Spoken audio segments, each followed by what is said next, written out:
Pure सूजी pasta उबालो मिलाओ और खाओ 8 मिनट में तैयार। क्या टेस्ट है सबका राजा hardcore masala. Being a legend means reaching a point where no one else has. To give others a dream worth chasing. 10 years of Creta, legend forever. MDH की हल्दी मिर्ची धनिया करे कमाल। ये रंग दे, ये खुशबू दे, ये तीखा, ये कम पड़े। क्या निराला MDH masala. You may also have observed that Operation Sindoor has emerged as a great example demonstrating the success of our indigenous platforms, equipment, and the weapon systems. Its achievements have once again underlined that in the times to come, self-reliance is an absolute necessity. We have indeed made significant progress on the path of self-reliance, but there is still a long way ahead that we must travel. If we talk about self-reliance, especially in the field of the defense manufacturing, then I would like to say that India has embarked on a historic journey. We are once counted among the world's largest importers, but today, on the path of the self-reliant India, we are making a place among the reliable exporters of the world. Today, our indigenous platforms, light from Asia's largest news headquarters,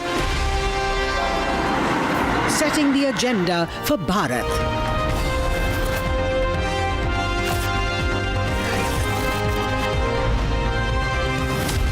You're watching Republic.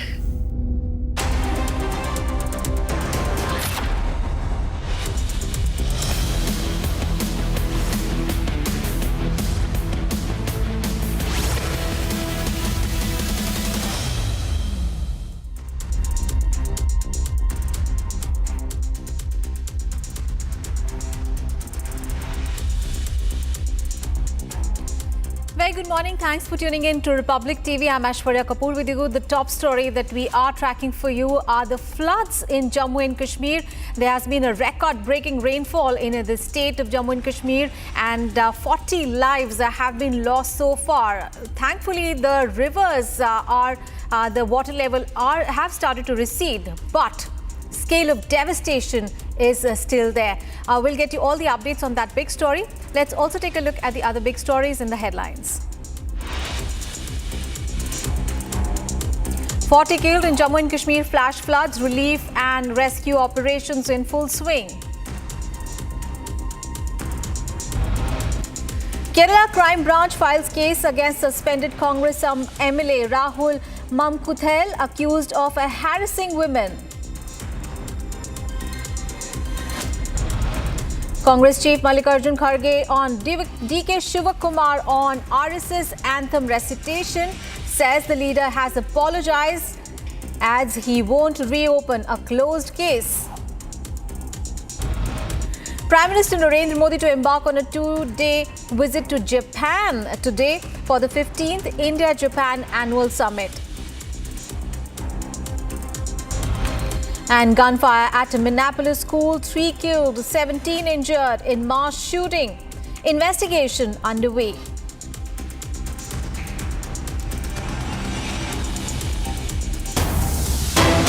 Viewers, big breaking news coming in from Jammu and Kashmir. 2 terrorists have been killed after an infiltration bid was foiled by the army along the line of control near the Naushera Nard in the Gurez sector of North Kashmir. So 2 terrorists gunned down after an infiltration bill foiled by the army. Search operation is currently underway. So 2 terrorists attempting to infiltrate across the line of control in Gurez sector have been killed by the Indian army, and this operation took place near Naushera Nara, where the alert troops engaged a group of infiltrators. They were attempting to cross into the Indian territory, and 2 terrorists have been killed in an exchange of fire. Zeenat, my colleague, is now joining us for more details. Zeenat, what details do we have about this encounter. 2 terrorists have been killed, a major breakthrough for the security forces. Absolutely a breakthrough for the security forces in North Kashmir. This is the LC of Bandipora Gurez, where this encounter, where the infiltration bid rather has been foiled and 2 terrorists have been neutralized. This is the Gurez sector. This, as we go back into the annals of history, we have seen that Pakistan has been using number of times the Gurez sector, the Gurez line of control to infiltrate into the Kashmir Valley. But this tells you the alertness of the troops here, where they were able to neutralize the 2 of them who were trying to sneak into the Indian territory. The incident, this infiltration bid has been foiled along the line of control in Gurez sector. This is not Gurez, not where this encounter, Nowshera, not where this anti-terror operation, or we say the infiltration bid, because the terrorists who tried to sneak in, they're the Pakistani terrorists and who have been neutralized along the line of control in the Gurez sector. This is an operation only carried by the Indian Army, because if you go to the line of control and the fences that you around see and the posters around, mostly the Indian Army is deployed, who are taking the lead, the front lead when it comes to the line of control. We see the alertness of troops along the line of control, be it the Gurez or the Uri sector. A couple of days back, there was at the Mike post, some gunshots were heard, and there was again a report that the infiltration bid was foiled by the Indian Army. And again now Pakistan is taking an advantage of the passes, because once the autumn set in and multiple places we will have the snowfall, these passes will get covered. So it will become difficult for the Pakistani terrorists to infiltrate, or that is why taking an advantage of the weather at the moment. Although for the last 3 days it has been raining like cats and dogs in the Jammu and Kashmir. In Jammu region has witnessed flood, and the number of casualties had come from the Mata Vaishno Devi side. Despite that, we see the alertness of the troops along the line of control, and also the Pakistan taking advantage that the Kasolo has not covered the passes at the present, and he is trying to push the Pakistani infiltrators into the Indian territory through these passes. But before they could sneak in, the alert troops have neutralized the two of the terrorists along the line of control in Nowshera Nard. This is Gurez of North Kashmir, where the infiltration bid has been foiled. All right, from across the border, Pakistan trying to infiltrate terrorists into the Indian territory, taking advantage of the weather, but a major breakthrough for the security forces. 2 terrorists gunned down. Thank you so much for those details there. And viewers, we have more news from Jammu and Kashmir. Flash floods, landslides and collapsing bridges. Jammu and Kashmir is reeling under the impact of relentless rain. The devastation has been widespread, with over 40 lives lost, including children and an army personnel who was part of a rescue operation. From transportation to communication, every aspect of daily life has been severely disrupted. Here is a ground report. Heavy rains have wreaked a havoc in most parts of North India.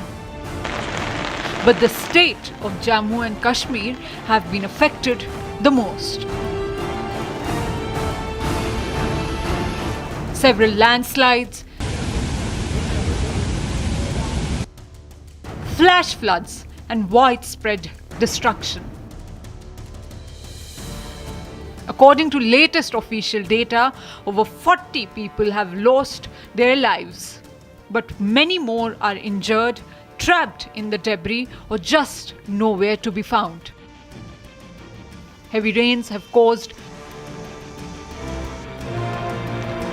massive landslides, several bridge collapses and villages being submerged. एक सुखद बात यह है कि अब मौसम जो है उसने करवट ली है। अब सूर्य देव जो है वो प्रकट हुए हैं और उससे कहीं ना कहीं चिंताएं थोड़ी कम हुई हैं। लेकिन इस तरफ तस्वीरें जो हैं वो फिर वही भयावह तस्वीरें हैं। यहाँ पर चिनाब दरिया है जो 40 फीट के इस अपने लेवल पर इस वक्त जा रहा है, और ये पिछले 10 साल में पहली बार हुआ है कि 40 के लेवल तक पहुँचा है, वरना चिनाब जो है 34-35 के आसपास ही ज़्यादा से ज़्यादा जाता था। और ये आप शंभू जो मंदिर है जीवपोता घाट अखनूर के पास आप देखेंगे तो मंदिर प्रांगण जो है वहाँ तक पानी जा चुका है। जो नीचे वाला फ्लोर है मंदिर का वो आधे से ज़्यादा पानी में डूब चुका है। यहाँ सीढ़ियाँ हुआ करती थी, बैठने की जगह हुआ करती थी, लेकिन पानी का बहाव इतना ज़्यादा तेज़ है कि इस पानी के बहाव ने इस मंदिर के जो ग्राउंड फ्लोर है उसे अपने आगोश में ले लिया है। The devastating landslide near the Vaishno Devi temple has alone taken more than 37 lives. which has resulted in suspension of the pilgrimage to the shrine. 12 घंटे कल शाम से देख रहे हैं। कहाँ देखा था उनको? वही अर्धकुंवारी पे ही देखे थे, उसके बाद हम लोग उतर आए। अच्छा, उतर के आगे जी। अब ये नहीं पता कि उसके बाद कोई कांटेक्ट नहीं? हाँ, नहीं हुआ है, कल से नहीं हुआ है। कितने लोग हैं? हम वो 5 लोग हैं। अच्छा, 5 लोग आपके नहीं मिल रहे? जी। अच्छा, आप नीचे आ गए। आप कितने लोग नीचे आ गए? 3 लोग। अच्छा, 3 लोग आप नीचे आ गए। जी। आखिरी बार उनसे कब मिले थे? कल 2 बजे तक। It's not just the civilians who have lost their lives, even some of the army personnel deployed for the rescue operations are also feared trapped, and one of them have been martyred. The Chenab River is in full spate, flowing above the danger levels, and several other rivers like Tavi, Ravi, Basantar and Jhelum are nearing the danger levels, which indicate flooding. The Jammu-Srinagar National Highway have been blocked due to several and massive landslides. देखिए, हमारा NH 44 पे milestone 5 से लेके 81 तक चनानी तक हमारे जवान तैनात रहते हैं। तो आज रोड की कंडीशन मिनट टू मिनट हमें मिलती रहती है। आज आप देख रहे हैं ये जो पुल हैं, दोनों पुल ऑलरेडी टूट चुके हैं। जो श्रीनगर को उधमपुर से श्रीनगर जाने वाला हाईवे बिल्कुल बंद होने की वाला है। जस्ट अभी आप देख रहे हो 2 ऊपर हाई पोल जिसको बोलते हैं, दोनों आपके सामने देखते देखते गिर गए। सामने जो पेट्रोल पंप के ऊपर कुछ घर हैं वो भी ध्वस्त हो गए हैं और लगातार रोड की कंडीशन खराब होती जाती है, जगह जगह पे धंस चुका है। Traffic has been halted due to the heavy soil erosion in Chakki River area. Northern Railways have cancelled 58 trains to and from Jammu and Katra stations, while 64 others were either short terminated or short originated at different stations. Jammu and Kashmir Chief Minister Umar Abdullah visited the flood affected areas of Jammu and chaired a meeting with senior officers.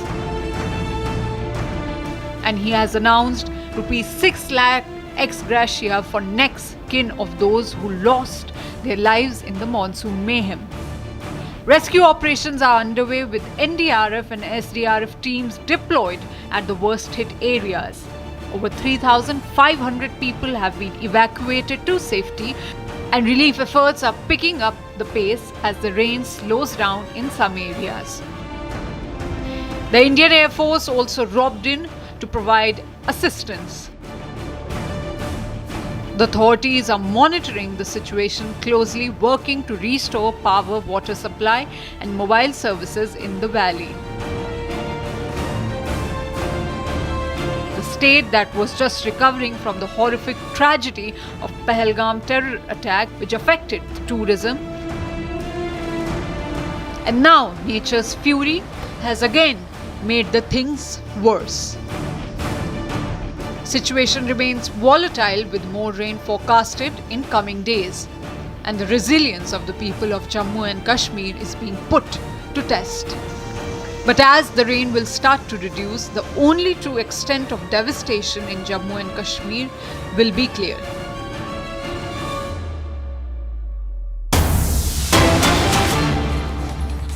Capital, around 20 colleges, including Jesus and Mary College in Delhi's Chanakyapuri, have received a bomb threat mail. The sender is suspected to have used VPN. And remember, this coming in after last week, 4 times over 100 schools had received such email threats. And now 20 colleges in Delhi, including Jesus and Mary College in Chanakyapuri, are receiving bomb threat mails. So panic gripping several parts of the national capital. 20 colleges are receiving bomb threat. Remember, this happening last week. Also 4 times 100 schools in the national capital area had received such email threats. And now colleges have been hit. Akhil, my colleague, is now joining us on the phone line for more details. Akhil, what details do we have about this bomb threat mails that Delhi colleges have received? Last night, on Wednesday night, at around 20 Delhi colleges have received such threatening emails, and after that what we have seen that the bomb disposal squad team and the bomb detection team have been sent on the ground zero, and the information that we have received that it was one of the colleges of Delhi University, which is Jesus and Mary College. Apart from that, Aryabhat College as well, and if you see Motilal Nehru College has also received such threatening email, and the center have suspected to have used the VPN. And if you see, this is not the first incident that we have seen in the recent past. Earlier, if you see what we have seen, that in the last week only 4 times such threatening emails have been received by several schools across the national capitals, in which what we have seen that when the Delhi police team arrived over there, apart from Delhi police team, what we have seen that when the Delhi Fire Services Squad has also arrived over there, they have found nothing suspicious from the ground zero. After proper scanning, they have found out that it was a hoax call. All right. Thank you so much, Akhil, for all those updates there. And viewers, we have more breaking news coming in. And that is the death toll has mounted to 14 in the Virar building collapse incident. In the incident, part of the 4th-floor building of the Rambai apartment in Virar collapsed. Now, 18 people have been taken out from the debris. 14 people have died. 1 was injured and 2 have been rescued.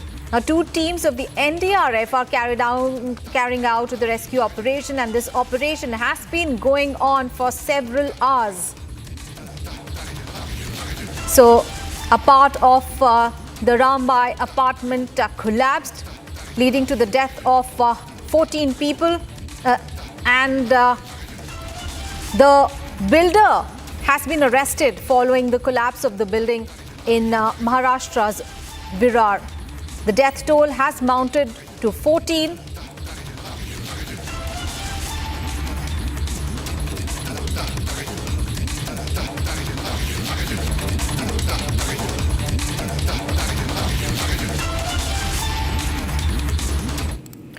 All right, let's get you some other news. A portion of the roof at the Cuttack railway station came down crashing amid ongoing redevelopment work there. The mishap took place over platform number 1 and 2, sending debris off to the tracks and also severely disrupting the train movement. Fortunately, there were no reports of any casualties or serious injuries, and multiple rescue teams worked to clear the debris from both the platforms and the tracks. Here's a detailed report.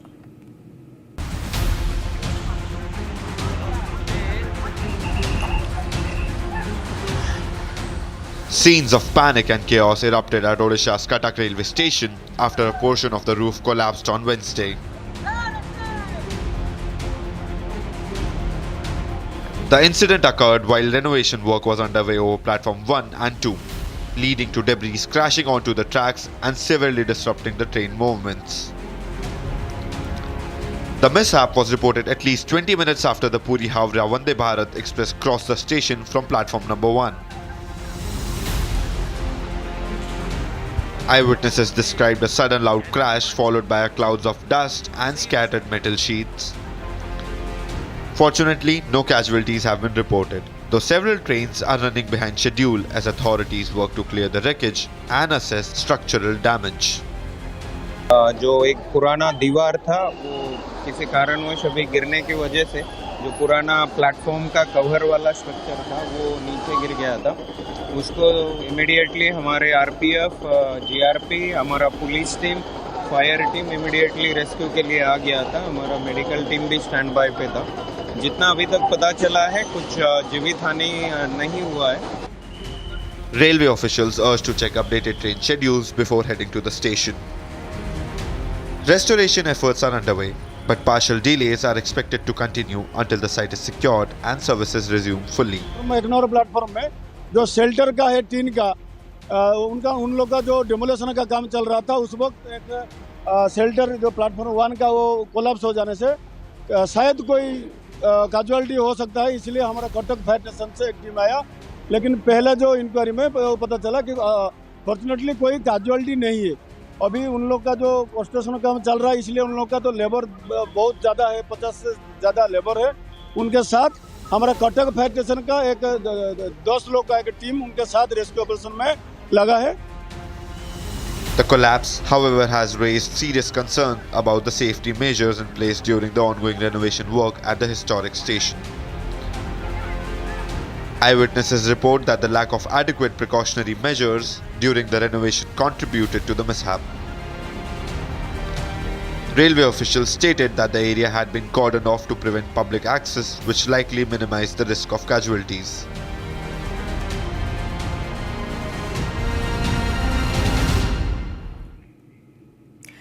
All right, let's get to the other big story that we are tracking. US President Donald Trump has hiked the tariffs on India to 50%, calling it as a punishment for New Delhi's continued purchase of Russian oil. But the Indian government says that there is no cause for concern. Officials stress that India's exports are well diversified and not overly reliant on the US market.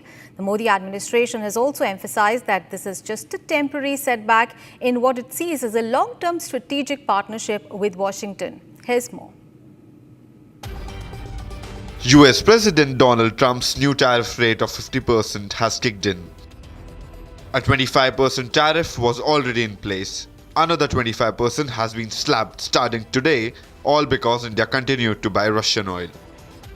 The Indian government has stated that this is not a subject to panic. Government sources have clarified that the impact is not as exaggerated as projected, since India's exports are quite diversified. Bharat अपने किसानों के, पशुपालकों के और मछुआरे भाई बहनों के हितों के साथ कभी भी समझौता नहीं करेगा। और मैं जानता हूं व्यक्तिगत रूप से मुझे बहुत बड़ी कीमत चुकानी पड़ेगी, लेकिन मैं इसके लिए तैयार हूं। The government has further stressed that this is a temporary phase in a long-term relationship between India and the US. Commenting on the matter, the government has said that India's exports are reasonably diversified, not limited to the US market, and thus immune to any major shock. This is the 20th year of our CIA conclave, and our bilateral trade has crossed the $100 billion mark with Africa, and it will continue to grow at a faster and faster pace. Every country now looks at reliance, at self-reliance, at being not subject to such temporary changes and disturbances. We will continue to engage with African countries to build even stronger relations, stronger business contacts, a stronger business trade. In an exclusive, Baba Ramdev also reacted to the US tariffs. Tariff का जवाब देने के लिए तो भारत को एक सप्ताह में अमेरिका अपनी औकात में आ जाएगा या भारत के सामने नतमस्तक साष्टांग दंडवत प्रणाम करने लग जाएगा। यदि भारत के लोग दृढ़तापूर्वक एप्पल से लेकर के मैकडॉनल्ड से लेकर के कोका पेप्सी से लेकर के जितने भी एडिडास, प्यूमा, नाइकी, जो भी अमेरिकन ब्रांड्स हैं अलग अलग, उसकी पूरी एक लिस्ट जारी कर दें। मैं तो कहता हूँ सारे मीडिया चैनल वालों को ना, जितने भी अमेरिकी ब्रांड्स हैं, अमेरिकी कंपनी है, उनका सबका लिस्ट जारी कर दो आप लोग।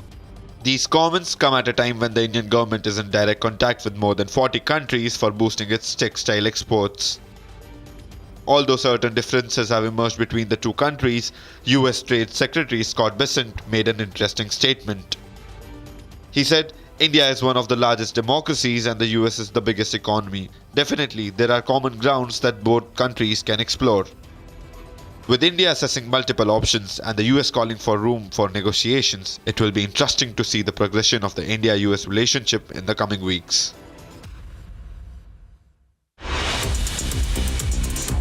Let's get you some more news from across the nation. The new chancery premises of the Consulate General of India in Seattle was officially inaugurated by Ambassador of India to the United States.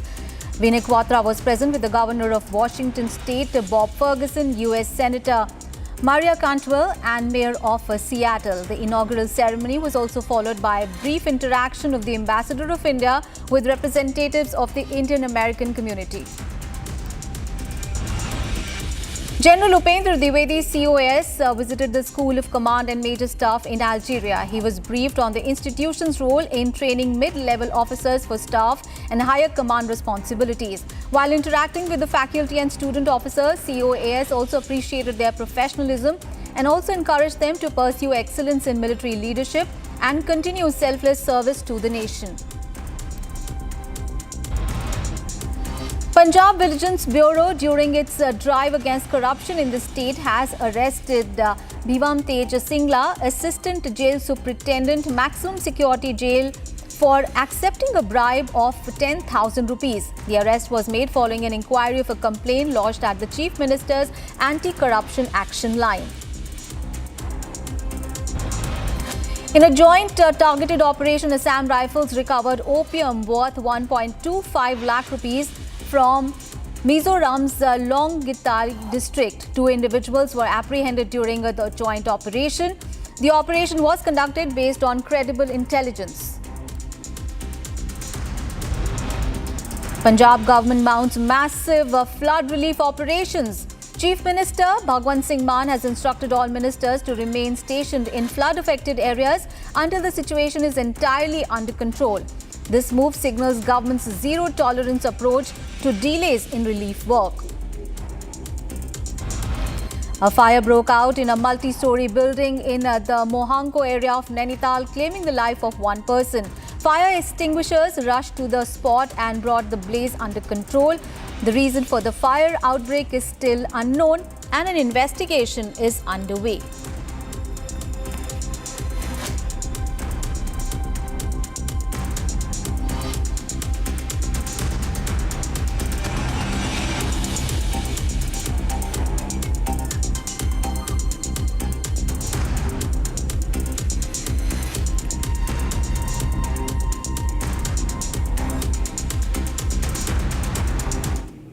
And a shocking incident out of Kochi. An actor, Lakshmi Menon, has been booked for allegedly kidnapping and assaulting a young IT professional. According to police, a late-night argument at a resto bar quickly escalated into a dangerous abduction on the streets of Ernakulam. And 3 of her associates are already behind bars while the actor remains absconding. Here are all the details. A sensational twist from Kochi. Police have booked actor Lakshmi Menon and 3 others on charges of kidnap and assault. The complaint comes from a young IT employee from Alua. The claim says he was abducted, beaten and threatened, all in the dead of the night. Police have already arrested 3 of the accused, Mithun, Anish and Sonamol, all close associates of Menon. But the actor herself is still absconding. According to reports, the shocking sequence began on Sunday night at a resto bar in Kochi.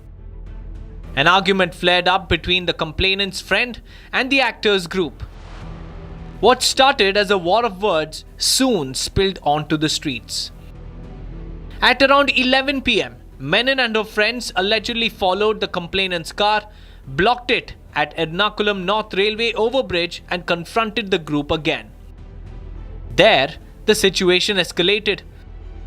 One of the accused allegedly dragged the techie out of his vehicle, bundled him into their own car and sped off into the night. Inside the car, police say the complainant was assaulted, threatened and abused. A terrifying ride that lasted close to an hour. Finally, around midnight, the gang dumped him at Vedimara Junction in Paravur. He was completely shaken, injured and humiliated. By morning, the case had been registered at Ernakulam North Police Station. The officers wasted no time in arresting 3 of the suspects. The hunt is now on for Lakshmi Menon, who remains on the run. Meanwhile, sources say the actor has already moved for anticipatory bail. Whether the court grants her relief or the police close in first remains to be seen. For now, the case has gripped Kerala, an incident of celebrity rage and retaliation that has spiraled into a criminal abduction case.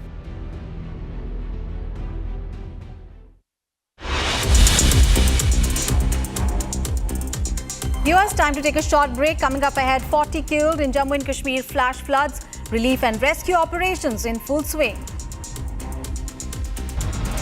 Also, the big international news, a gunfire at a Minneapolis school. 3 killed, 17 injured in mass shooting. Investigation underway.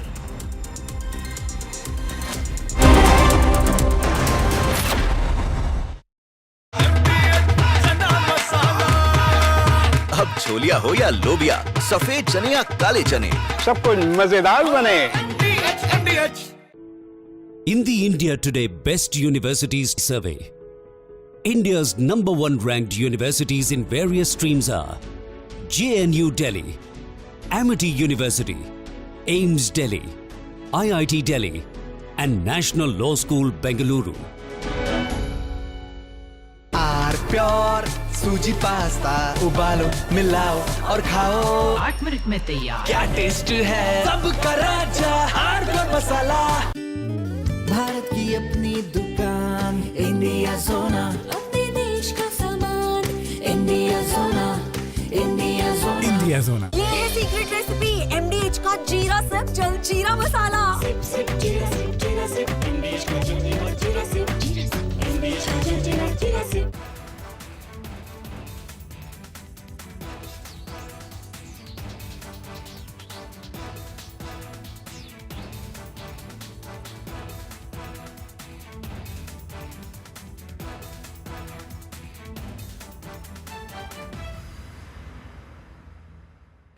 You may also have observed that Operation Sindoor has emerged as a great example demonstrating the success of our indigenous platforms, equipment, and the weapon systems.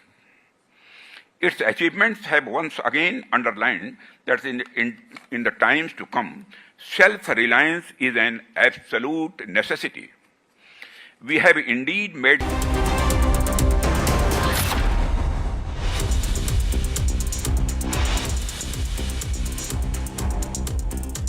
40 killed in Jammu and Kashmir flash floods. Relief and rescue operations in full swing.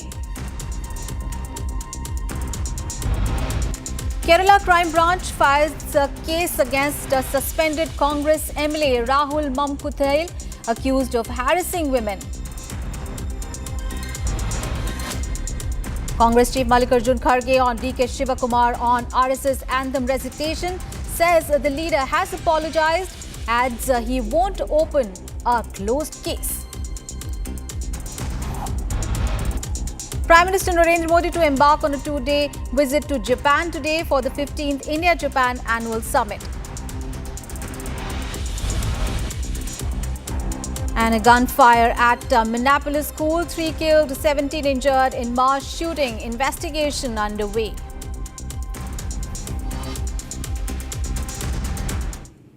The top international focus, yet another shooting has rocked the United States, and this time at a Catholic school in Minneapolis. The incident, unfolding in just the first week of the new academic year, has once again reignited concerns over the country's deepening struggle with gun violence. There is more in this report. Gunfires shattered the calm of the first week of classes at a Catholic school in Minneapolis, sending shock and panic through the campus. Authorities say a shooting erupted Wednesday morning at the Annunciation Church's school. Officials have not yet released the number of injuries, but Hennepin Healthcare confirmed it is treating patients from the incident. The Minneapolis city government has said the shooter has been contained, assuring there is no active threat to residents. Governor Tim Walz said on social media that he has been briefed while school staff confirmed students were being evacuated. US Vice President Vance also commented on the matter, saying the White House is keeping a continuous watch on the situation. FBI Director Kash Patel acknowledged the reports, confirming that agents are on the scene. He urged everyone to keep potential victims, whether civilian or law enforcement, in their prayers. The pre-kindergarten through 8th grade school had an all-school mass scheduled at 8:15 Wednesday, just 2 days after the new academic year began. However, mass shootings are not uncommon in the United States. They have emerged as one of the country's biggest domestic security challenges. The scale of the problem was so significant that it became a central political issue in last November's elections. President Trump had promised that under his administration such gun violence would stop, but the latest incident in Minneapolis suggests the problem still persists, continuing to loom as one of America's biggest domestic security concerns. More news from the United States. The Donald Trump administration has officially transferred the control of Washington, D.C.'s Union Station to the U.S. Department of Transportation. Now, officials say that the move comes after years of financial troubles faced by the station's private operator, along with the growing concerns over maintenance and modernization. However, critics argue that the decision reflects an increasingly centralized approach by the current regime. Here is more in this report. Trump administration has handed control of Washington, D.C.'s Union Station to the United States Department of Transportation. The move follows years of financial strain on the station's private operator and concerns over its upkeep. Former Congressman Sean Duffy, now a senior official in the administration, will oversee the takeover process. Amtrak, which already owns parts of the station, had long pushed for greater control, citing its importance as the nation's second busiest rail hub. Officials say the transfer will allow better coordination, modernization, and long-term investment in the historic terminal. Union Station, built in 1907, serves as a gateway to the capital with over 37 million visitors annually before the pandemic.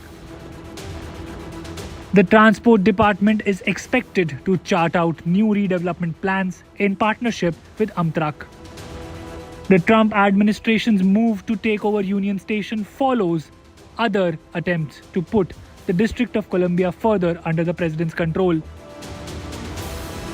In recent weeks, he has increased federal law enforcement and immigration agents in the nation's capital, while also taking over the city's police department and activating members of the National Guard, saying he's fighting violent crime. Critics, however, have raised concerns in describing the step as an excessive centralization of power under President Trump, arguing that it could undermine the spirit of federalism across the nation.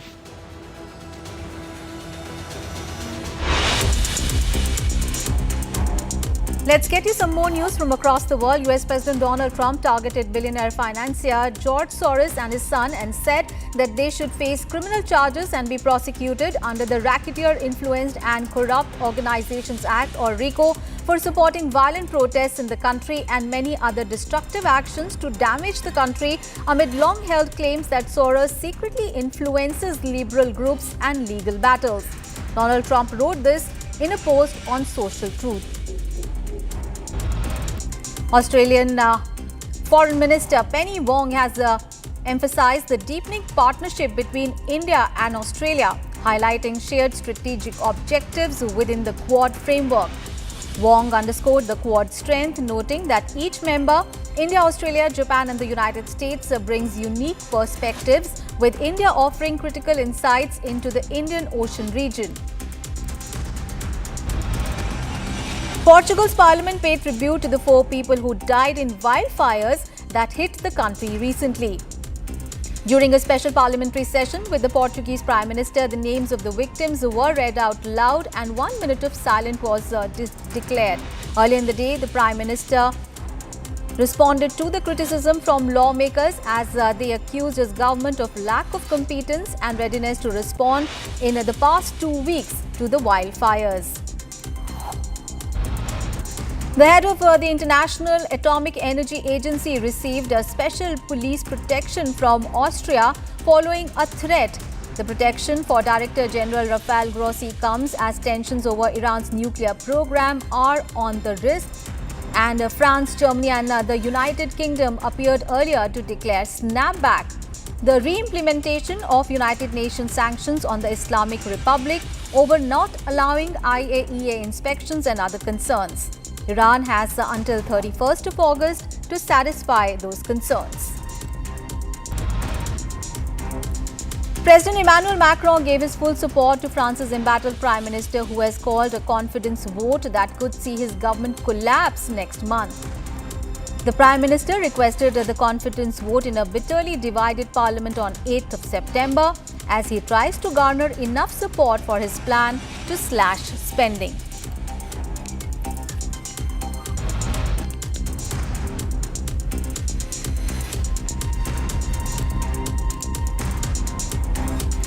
Uganda's ruling party endorsed President Yoweri Museveni as its candidate for another term in next year's general elections. Museveni announced in June that he is seeking nomination for a 7th term, a move that would bring him closer to 5 decades in power in the East African country. Museveni has defied calls for his retirement as critics warn that he has veered into authoritarianism with virtually no opposition.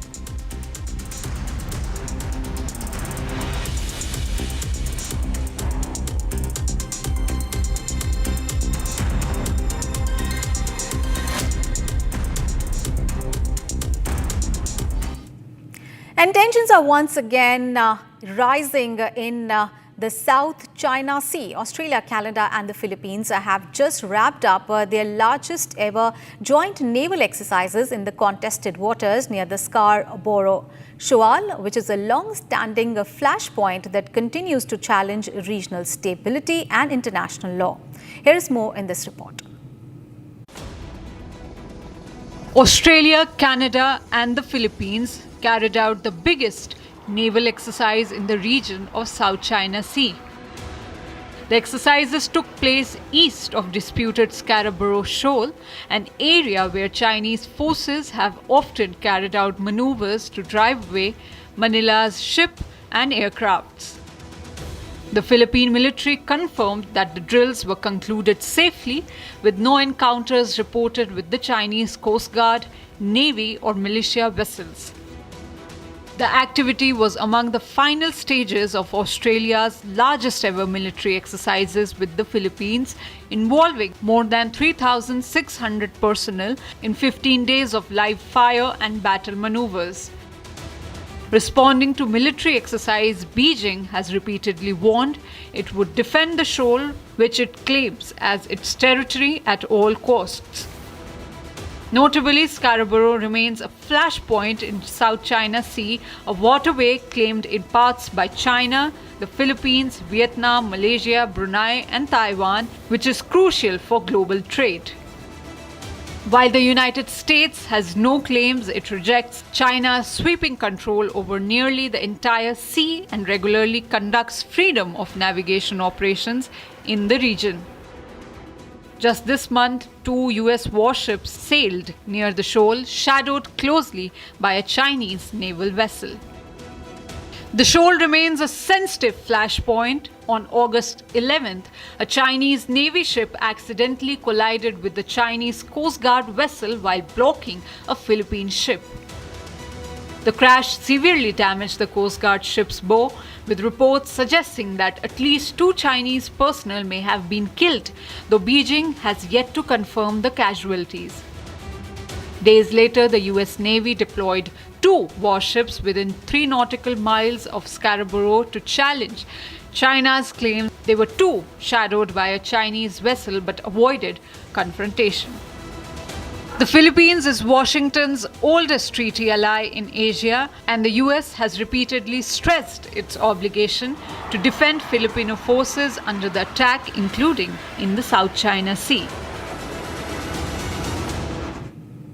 And Moldova is celebrating 34 years of independence, and this year there is a strong message of European support. For the first time, the leaders of France, Germany and Poland have made a joint visit to the capital of the country, and their visit comes just 2 weeks before Moldova's key parliamentary elections.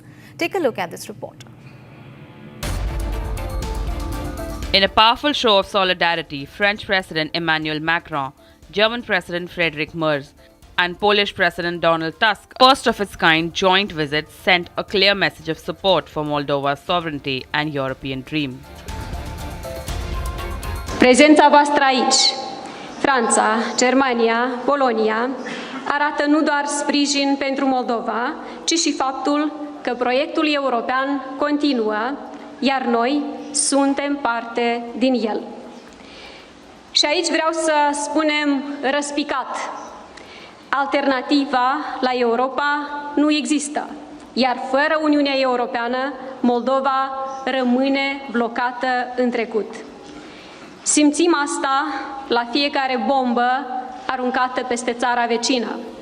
Războiul nemilos purtat de Rusia împotriva Ucrainei arată zilnic. Europa înseamnă libertate și pace. Rusia lui Putin înseamnă război și moarte. Moldovenii au ales deja direcția corectă, drumul european, drumul păcii. The grouping formed by France, Germany and Poland in the German city of Weimar promotes itself as playing a significant role in the driving force of the enlarged European Union. The trip comes 1 month before Moldova's parliamentary election next year, amid fears of Russian interference. Moldova's security services have warned that Moscow is stepping up its effort to influence voters at home and abroad through disinformation. 45 lat temu powstawała Solidarność. Byłem wtedy w Stoczni Gdańskiej wśród strajkujących. Wtedy zaczął się upadek sowieckiego imperium, a więc też coś ważnego dla Was. I chcę powiedzieć, że musieliśmy się wtedy też uczyć cierpliwości. Trzeba było czekać jeszcze 10 lat od tamtego wielkiego strajku do upadku Związku Sowieckiego. Ale to, co było niemożliwe, okazało się możliwe. To, co niektórzy mówią, że dla Was jest niemożliwe, też okaże się możliwe. Nadal trwa rosyjska agresja na Ukrainę. Przeżywamy to tak samo boleśnie tu i w całej Europie. Dlatego pracujemy razem na rzecz dalszego wsparcia Ukrainy w wojnie z Rosją oraz sprawiedliwego i trwałego pokoju. Będziemy także dzisiaj o tym rozmawiać. EU member states are now considering opening the first negotiating cluster for accession of Chisinau as early as next month. Macron emphasized France's commitment to Moldova's EU path, condemning Russian disinformation and pledged continued assistance to Moldova, terming it as Russians' increasingly uninhabited attempts to destabilize Moldova. L'Union européenne n'est en aucun cas l'Union soviétique. Instruites par les tragédies du siècle passé, nos nations ont choisi la voie de la paix, de la réconciliation, et l'Union européenne que la Moldavie aspire aujourd'hui à rejoindre est une communauté de valeurs, ayant en partage une foi dans l'idéal démocratique, dans la dignité de l'homme, et choisissant d'exercer en commun un certain nombre de compétences dans le respect des identités de chacun, ni plus ni moins. Donald Tusk emphasized Europe's solidarity with Moldova and the benefits of its accession to EU. While the EU leaders' presence in Moldova signaled strong backing, Moldova's political future now rests on the verdict of the people in next month's parliamentary polls. And flash floods, landslides, collapsing bridges. Jammu and Kashmir is reeling under the impact of relentless rain. The devastation is widespread with over 40 lives lost, including children and an army personnel who was part of a rescue operation. From transportation to communication, every aspect of daily life has been severely disrupted. Take a look at this ground report. Heavy rains have wreaked a havoc in most parts of North India. But the state of Jammu and Kashmir have been affected the most. Several landslides, flash floods and widespread destruction. According to latest official data, over 40 people have lost their lives, but many more are injured, trapped in the debris, or just nowhere to be found. Heavy rains have caused massive landslides, several bridge collapses, and villages being submerged. एक सुखद बात यह है कि अब मौसम जो है उसने करवट ली है। अब सूर्य देव जो है वो प्रकट हुए हैं और उससे कहीं ना कहीं चिंताएं थोड़ी कम हुई हैं। लेकिन इस तरफ तस्वीरें जो हैं वो फिर वही भयावह तस्वीरें हैं। यहाँ पर चिनाब दरिया है जो 40 फीट के इस अपने लेवल पर इस वक्त जा रहा है और ये पिछले 10 साल में पहली बार हुआ है कि 40 के लेवल तक पहुँचा है, वरना चिनाब जो है 34-35 के आसपास ही ज़्यादा से ज़्यादा जाता था। और ये आप शंभू जो मंदिर है जियोपोता घाट अखनूर के पास आप देखेंगे तो मंदिर प्रांगण जो है वहाँ तक पानी जा चुका है। जो नीचे वाला फ्लोर है मंदिर का वो आधे से ज़्यादा पानी में डूब चुका है। यहाँ सीढ़ियाँ हुआ करती थी, बैठने की जगह हुआ करती थी, लेकिन पानी का बहाव इतना ज़्यादा तेज़ है कि इस पानी के बहाव ने इस मंदिर के जो ग्राउंड फ्लोर है उसे अपने आगोश में ले लिया है। The devastating landslide near the Vaishno Devi temple has alone taken more than 37 lives, which has resulted in suspension of the pilgrimage to the shrine. 12 घंटे कल शाम से देख रहे हैं। कहाँ देखा था उनको? वही अर्धकुंवारी पे ही देखे थे, उसके बाद हम लोग उतर आए। अच्छा, उतर के आगे हो? जी। अब ये नहीं पता कि उसके बाद कोई कांटेक्ट नहीं? हाँ, नहीं हुआ है, कल से नहीं हुआ है। कितने लोग हैं? हम वो 5 लोग हैं। अच्छा, 5 लोग आपके नहीं मिल रहे? जी। अच्छा, आप नीचे आ गए। आप कितने लोग नीचे आ गए? 3 लोग। अच्छा, 3 लोग आप नीचे आ गए। जी। आखिरी बार उनसे कब मिले थे? कल 2 बजे तक। It's not just the civilians who have lost their lives, even some of the army personnel deployed for the rescue operations are also feared trapped, and one of them have been martyred.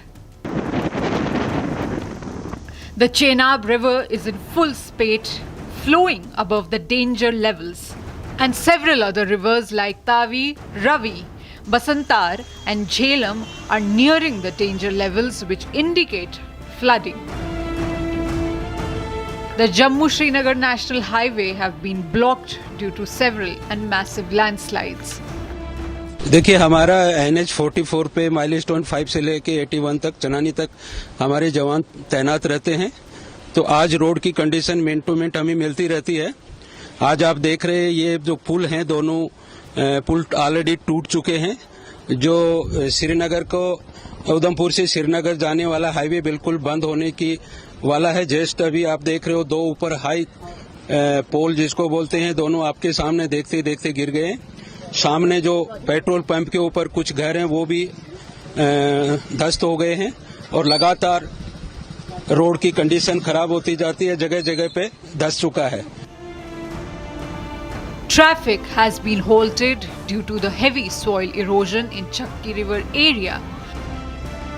Northern Railways have cancelled 58 trains to and from Jammu and Katra stations, while 64 others were either short terminated or short originated at different stations. Jammu and Kashmir Chief Minister Umar Abdullah visited the flood affected areas of Jammu and chaired a meeting with senior officers. And he has announced ₹6 lakh ex gratia for next kin of those who lost their lives in the monsoon mayhem. Rescue operations are underway with NDRF and SDRF teams deployed at the worst hit areas. Over 3,500 people have been evacuated to safety, and relief efforts are picking up the pace as the rain slows down in some areas. The Indian Air Force also robbed in to provide assistance. The authorities are monitoring the situation closely, working to restore power, water supply, and mobile services in the valley. The state that was just recovering from the horrific tragedy of Pahalgam terror attack, which affected tourism, and now nature's fury has again made the things worse. Situation remains volatile with more rain forecasted in coming days, and the resilience of the people of Jammu and Kashmir is being put to test. But as the rain will start to reduce, the only true extent of devastation in Jammu and Kashmir will be clear.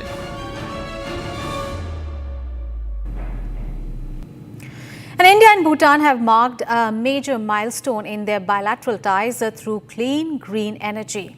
The Punat Sangchu 2 hydroelectric project is now fully complete with the 6th and final unit successfully synchronized. Take a look at this report. Bhutan's Prime Minister Tshering Tokbe and Energy Minister Gem Tshering, along with India's Ambassador Sudhakar Dalela, graced the milestone occasion. The massive 1020 megawatt project has been under construction for years. The Unit 6 produced 170 megawatts, making the project now fully operational. The first unit was commissioned in December 2024. Since its first commissioning, Punatha Sanguchu 2 has already generated more than 2,160 million units of clean energy.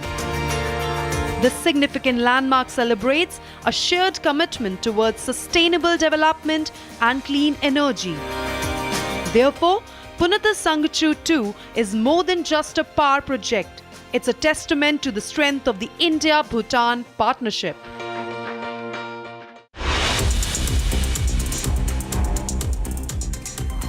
Time to take a break. Coming up ahead, 40 killed in Jammu and Kashmir flash floods, relief and rescue operations in full swing. And Prime Minister Narendra Modi to embark on a 2-day visit to Japan today for the 15th India-Japan Annual Summit. Those big stories and much more after a short break. Stay tuned.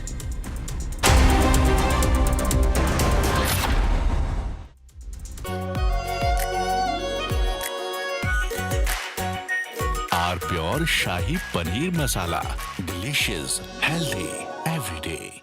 I choose a world where we dream, and the limit is the sky. And this world is my home where I'm living my best. Mindfully crafted home decor fabrics. Sansar, a D-Decor brand. Live consciously. MDH की देगी मीरज, देगी मिर्च का तड़का, अंग अंग फड़का। MDH की देगी मीरज, केसरिया से मन जोगी हुआ रे, दिल झूमे देखो मतवारा हुआ रे, केसरिया से मन जोगी हुआ। हर पल मनाओ केसरी त्योहार। विमल, बोलो जुबान केसरी। थोड़े में ज्यादा स्वाद, यही तो है इसकी खास बात। वाओ मामा, क्या स्वाद है। अरे मेरे राजा, राजा और pure masala.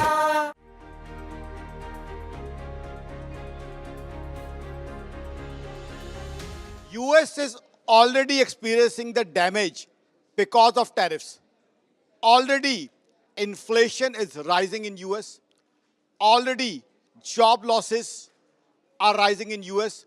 Already there's a compromise as far as GDP growth is concerned in US. Already US is finding it tough to reduce the rates of interest, which is very, very pertinent for US.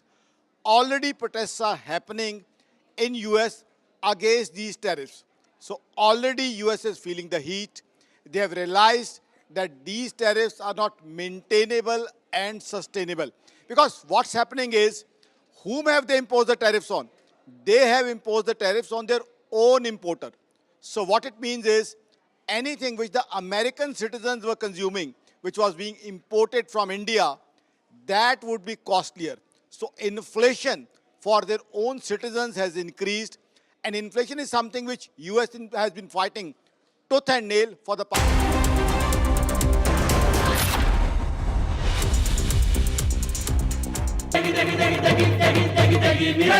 MDH की देगी मीरज, देगी मिर्च का तड़का, अंग अंग फड़का। MDH की देगी Miraj. In the India Today Best Universities Survey, India's #1 ranked universities in various streams are JNU Delhi, Amity University, AIMS Delhi, IIT Delhi, and National Law School Bengaluru. थोड़े में ज्यादा स्वाद, यही तो है इसकी खास बात। वाओ मामा, क्या स्वाद है। अरे मेरे राजा, राजा और प्योर मसाला। केसरिया से मन जोगी हुआ रे, दिल झूमे देखो मतवारा हुआ रे, केसरिया से मन जोगी हुआ। हर पल मनाओ केसरी त्योहार। विमल, बोलो जुबान केसरी। MDH की हल्दी मिर्ची धनिया करे कमाल, ये रंग दे, ये खुशबू दे, ये तीखा, ये कम पड़े, क्या निराला MDH मसाला।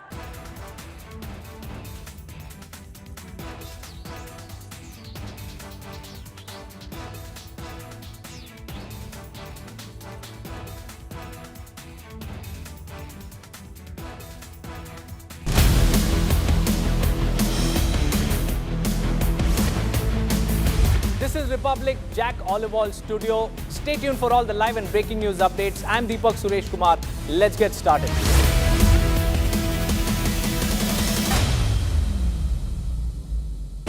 प्योर सूजी पास्ता उबालो मिलाओ और खाओ 8 मिनट में तैयार। क्या टेस्ट है सबका राजा आर प्योर मसाला।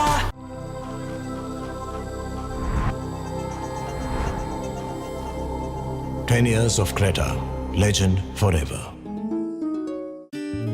भारत की अपनी दुकान इंडिया सोना, अपने देश का सामान इंडिया सोना, इंडिया सोना, इंडिया सोना।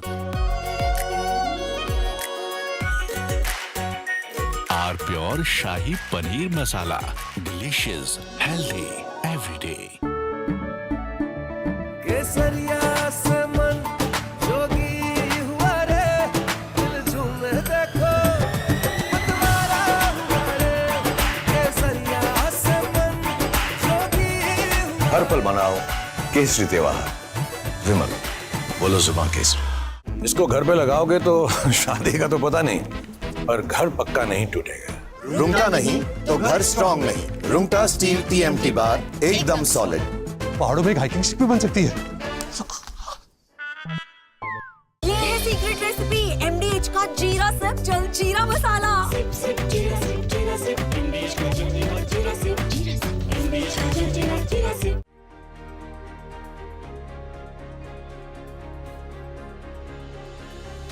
US is already experiencing the damage because of tariffs.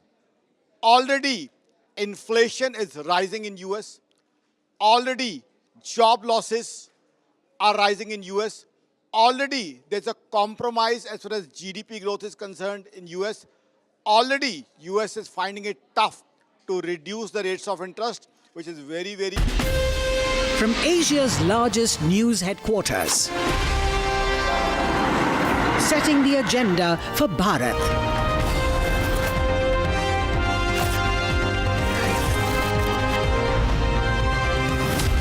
You're watching Republic.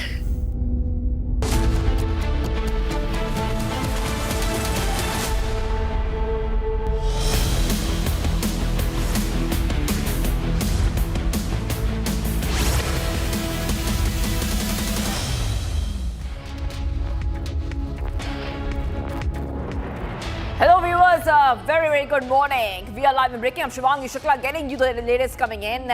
Flash floods hit Jammu and Kashmir. Record-breaking rain recorded. We'll get you all those updates. But the headlines first. Let's get started. Army foils infiltration bid along LOC in Jammu and Kashmir's Nowshera. 2 terrorists neutralized. 40 killed in Jammu and Kashmir, flash floods, relief and rescue operations are underway, full swing.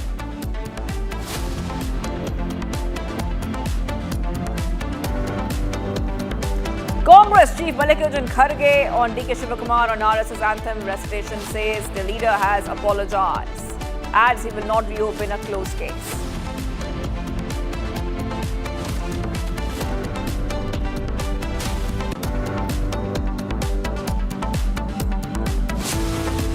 Prime Minister Modi to embark on a 2-day visit to Japan today for the 15th India-Japan Annual Summit.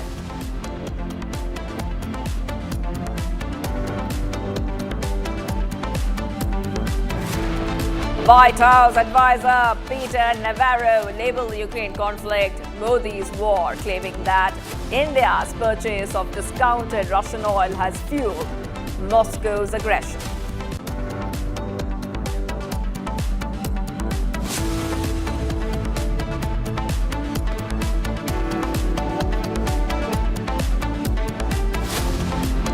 Viewers, a big story coming in. White House advisor Peter Navarro labeled the Ukraine conflict Modi's war. That is right, claiming that India's purchase of discounted Russian oil has fueled Moscow's aggression and burdened American taxpayers, which he's also saying India could get a 25% reduction in US tariffs if it stops buying Russian oil.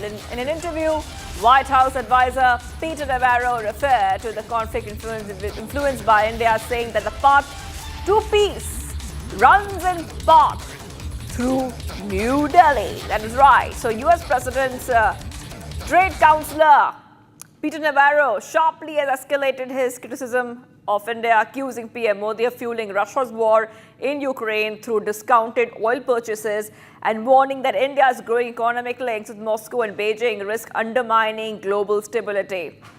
And he's accused India of playing a double game on trade and energy, alleging that its actions amounted to so-called Modi's war. Viewers, back-to-back updates coming in here on Republic TV. And remember that already we have seen how India has said that we will protect our economy no matter what. I really want to go straight across to our guest who's joining us right now. We have with us Purnima, Miss Purnima Nath, geopolitical expert, joining us live from Wisconsin. Thank you for joining us here. Miss Purnima Nath is joining us from the USA. And, the first part is about what Peter Navarro has said, and this is very strange given the fact that a lot of European nations are trading with Russia. We have seen even US have quite a healthy trade with Russia. However, once again, the US is targeting India. Yeah, absolutely. Thank you so much for having me. I appreciate it. First of all, I read Mr. Navarro's statement. What he said. It's quite amusing to me.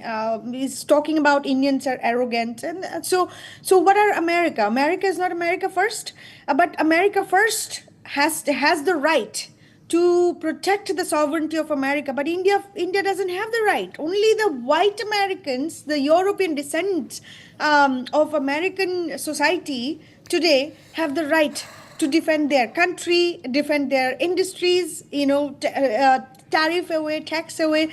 These hypocrisy is coming across as a joke at this point of time. I'm unfortunately saying so because I have stood very strongly for America First agenda. And for President Trump, what he's doing to India is it's no longer a joke. It's no longer a policy slip. It's actually targeting India. Unfortunately, with that, they're also targeting Indian Americans here. You have heard in the last few days Howard Lutnick targeting and actually saying that he has the authority to change the H-1B and green card, and he's going to do so, which is fine. He's not targeting the Chinese, he's targeting the Indian. So if you look at it's quite a drastic shift of narrative in America today. Unfortunately, nobody's talking about China anymore.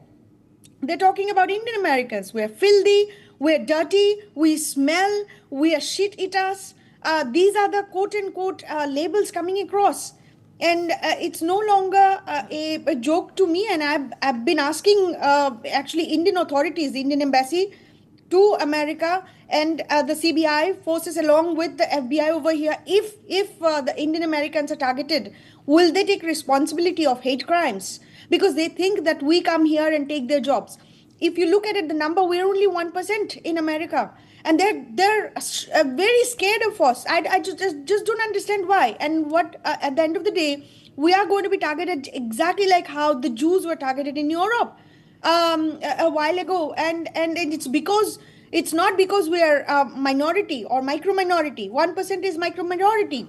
Yet the Indian Americans tend to hold good positions. Their household income is higher than average Americans. So they have learned to say, somehow we come here and take their job. And we are not qualified enough. And Howard Lutnick especially, he has been communicating to the Fox News interviews and elsewhere that H-1B is a scam. They have to scrap it. They are going to change a green card and they're going to give a gold card. My question to you, Indians, Why do you want to come over here giving $5 million to American industry over here when they are actually not going to treat us well at all? The Indian American forces, the community over here are going to get targeted. No, and I've raised this flag many months ago before it became an issue. But nobody was actually paying attention at that point of time because it was not as visible as now. So unfortunately, I don't think Peter Navarro is different from what I have seen, the signs that I was seeing before. Unfortunately, our if Indian Americans are not able to speak the truth to power, and then Indian embassy to America is not able to take this issue seriously and actually speak to the counterpart of U.S. embassy and their contacts here in America, we are going to see a massive targeting of Indian Americans over here. So it's not just India, it's also Hindus. So Hindus and India cannot be disconnected. It's always, we are always interconnected. I really want you to hold on for a second because I just want to take our viewers through the next part that we have, what has happened in the US. So let's go to the next part. We have Democrats from the US House Foreign Affairs Committee slammed President Trump for unfairly singling out India with steep 50% tariffs, even as China, one of the largest buyers of Russian oil, faces no such penalties. In a statement posted on X, the panel's Democrats said instead of imposing sanctions on China or others purchasing larger amounts of Russian oil, Trump singling out India with tariffs, hurting Americans and sabotaging the US-India relationship in the process. So Democrats are saying Trump is hurting India-US ties, even going ahead and saying that Trump's stance is not about Ukraine at all. I want to go back to Ms. Purnima Nath on this. Ms. Purnima Nath, Democrats themselves are saying that this is not about India, and Trump is endangering the India-US relationship, which has been nurtured over so many years. And if you could just help our viewers understand, what exactly is happening in America right now, because the Democrats themselves are saying that India is being dragged into partisan politics. See, if I have to speak about Democrats, I have the entire history over here. They're at the end of the day, nobody is for Hindus. Nobody is for Indian Americans, especially speaking. If you are Hindu, you are literally a gone case because of the fact that Democrats are the party who has pushed cast a bill, if you remember, SB 403, that actually went to Gavin Newsom, the governor of California, and it was passed by Islamo-Marxists and went through the legislative process and went through to the governor's desk for to target based on names, based on Indian skins. So basically, at the end of the day, what they were trying to do is target Indians based on the skin color, based on ethnicity, based on names, and etc. like that. So calling us as a so-called Brahmins or upper caste and things like that. Unfortunately, that bill didn't pass. But if that bill passed actually from California, it would have been across the America. They would have pushed this. So Democrats are no good for Hindus or Indian Americans especially. So when I come to compare these the America First policies for the Republican side, I actually supported the national security, the border security, the freedom of choice, freedom of speech, freedom of thoughts, freedom of the religion, etc. Unfortunately, that's not what I'm seeing in Trump 2.0. His administration has literally gone after India. When they go after India with H1B and etc., it's not India in general. It's this is why Hindu portion of it, the dimension of it, becomes very, very critical at this point of time. And that's why I've been raising this warnings for quite a while right now, even through your platform, to make sure that actually Indian Embassy listens to us and speaks about these issues. In the last few months, several Indian immigrants who came here as a student or working in gas stations, they have been targeted and killed. You know those, but nobody is speaking about that. Yes. If you look at social media today, unfortunately, so the targeting it's going to become rapid and it's going to become violent very, very quickly if it is not controlled at this point of time. Thank you for joining us there, Ms. Purnima Nath, joining us from the United States on the latest what is happening in the India-US tariff war. Let's move ahead right now, viewers, because we are tracking many more updates coming in. All right, getting some more updates coming in. 2 terrorists attempting to infiltrate across the LOC in the Gurez sector of Jammu and Kashmir's Bandipora district, viewers. And they were killed, I repeat, they were killed by the Indian Army this morning. The operation took place near Nowshera, where the alert troops engaged a group of infiltrators attempting to cross into Indian territory. 2 terrorists were killed in exchange of fire. So back-to-back updates coming in here on Republic TV, viewers. 2 terrorists have been neutralized and killed along the LOC. I want to go to Zeenat, who's joining us right now. Zeenat, if you could just take our viewers through what's happening. Search operations are continuing. Who are these 2 terrorists? Were they LAT terrorists? Zeenat? See, the identity of the terrorists is yet to be certain, but we are seeing the search operation continues in the Gurez sector of Bandipora in North Kashmir, where the 2 terrorists have been neutralized. There was an input that was shared by the Jammu and Kashmir police with the Indian Army about the possible infiltration along the line of control in Gurez, and there has been a suspicious activity that was found in Nowshera Nard, and alert troops immediately swung into an action, and they had to face indiscriminate firing from the terrorist side, which was retaliated. In this operation, as of now, the 2 terrorists have been recovered. The identity is yet to be ascertained. Meanwhile, the search operation continues in the Gurez sector. We've been seeing the Pakistan at the time when the weather is a bit favorable as far as the passes are concerned. They have not completely covered with the snow, and this is the best time for the infiltration, as we have seen in past. Once the passes are covered, then it becomes difficult because of the challenging weather conditions for the infiltrators to sneak in. We have been seeing that this time, once again, the Pakistan terrorists tried to use the Gurez sector. This is the one of the line of control route where you can sneak in from the Pakistan, but again the deployment of the Indian Army along the line of control, along the forward post, the Pakistani terrorists could not sneak in, and we have seen Indian Army once again in action along the line of control, and they killed 2. We are picking from the sources, although we need to wait for the official confirmation that it is the Pakistani terrorists who have been neutralized, and the Indian Army was able to foil the bid of the infiltrators by neutralizing the terrorists. We see the search operation continuing. In fact, the drones have been pressed into service because this is the forest, dense forest of the Nowshera Nard, where this infiltration had taken place. We have seen the alertness also in the Uris of North Kashmir, where recently the infiltration was foiled at the Mike post. And before that, also in April, we have seen an operation where the 3 terrorists were killed this year. So Pakistan is regularly trying to push infiltrators using the routes of Uri, Kupwara, Gurez, because these are all connected to North Kashmir, and they have the connections with Pakistan occupied Kashmir because of the routes that they share. So we have been seeing that the Pakistan terrorists using the routes and taking advantage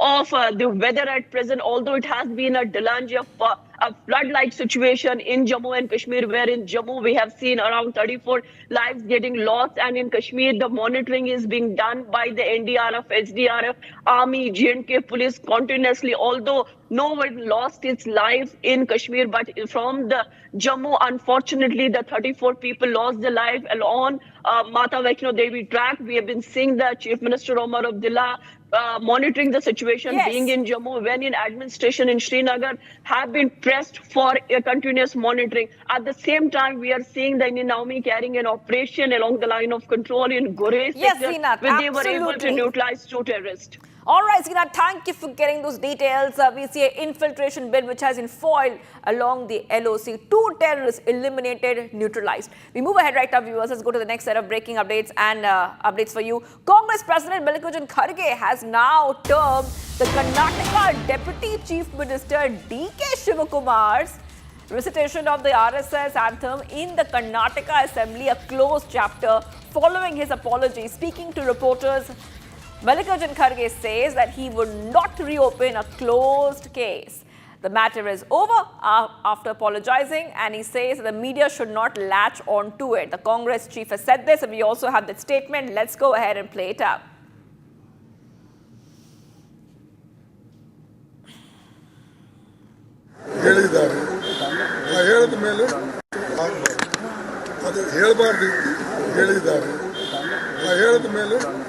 ಈಗ ಕ್ಷಮೆ ಕೇಳಿದ್ದಾನೆ.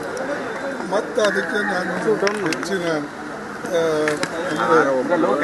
Close ಆದಂಥ case open ಮಾಡೋದು sir Rajanna ವಿಚಾರದಲ್ಲಿ ಕೂಡ ಮಾಡಬಾರ್ದು. ಅದು ಹೇಳಬಾರ್ದು ಹೇಳಿದ್ದಾರೆ. ಹೇಳಿದ ಮೇಲೆ ಈಗ ಕ್ಷಮೆ ಕೇಳಿದ್ದಾನೆ. ಮತ್ತು ಅದಕ್ಕೆ ನಾನು ಹೆಚ್ಚಿನ ಕ್ಲೋಸ್ ಆದಂಥ ಕೇಸ್ ಓಪನ್ ಮಾಡೋದು ಸರ್ ರಾಜಣ್ಣ ವಿಚಾರದಲ್ಲಿ ಕೂಡ ಮಾಡಬಾರ್ದು. All right, so what we see right now is the Congress has pulled up the Karnataka Deputy CM, and let's tell you exactly what's happened. Remember that we saw that this case had made a lot of controversy on August 21st during a debate on the Chinnaswamy Stadium stampede. We saw D.K. Shivakumar break into the RSS prayer upon a slight provocation by the leader of opposition R. Ashoka. And post that, we have seen that the Deputy CM D.K. Shivakumar has offered an apology for reciting the RSS prayer at the assembly while maintaining that it was not a mistake and slamming his detractors for questioning his loyalty towards the Congress. All right, a special delegation from Sri Lanka comprising of policymakers, intellectuals and media professionals visited the KIIT and KISS in Bhubaneswar. 35-member team lauded the institution's efforts in empowering tribal students through education and strengthening Indo-Lanka ties. Take a look at this report. A 35-member Sri Lankan delegation, including policy makers, intellectuals and public relations officers of the Sri Lankan government, visited KIIT and KISS in Bhubaneswar. The visit was organized under the initiative of India's Ministry of External Affairs in coordination with the Information and Public Relations Department of Odisha. The delegates toured various campuses of KIIT and interacted with students of KISS. They expressed amazement at the institution's role in mainstreaming tribal students through education. Welcoming the delegation, Founder Dr. Achyuta Samanta thanked the Ministry of External Affairs for facilitating the visit. He highlighted the growing educational and cultural partnership with Sri Lanka. Dr. Samanta recalled the association that began in 2019, with the first Sri Lankan students joining KIIT in 2020. Today, over 20 students from Sri Lanka are part of the university. Delegates appreciated the initiatives of KIIT and KISS, while Dr. Samantha emphasized the ancient civilizational, cultural and commercial ties between India and Sri Lanka. The visit further strengthened people-to-people and academic exchanges between the two nations.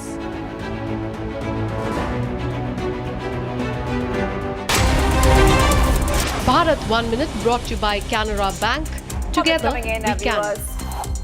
A major fire broke out in Kishtwar, which damaged 6 residential houses while leaving 7 people injured. Medical Superintendent Yudhveer Singh said the injured were admitted to the district hospital with 4 in critical condition, later shifted to the Government Medical College, Doda.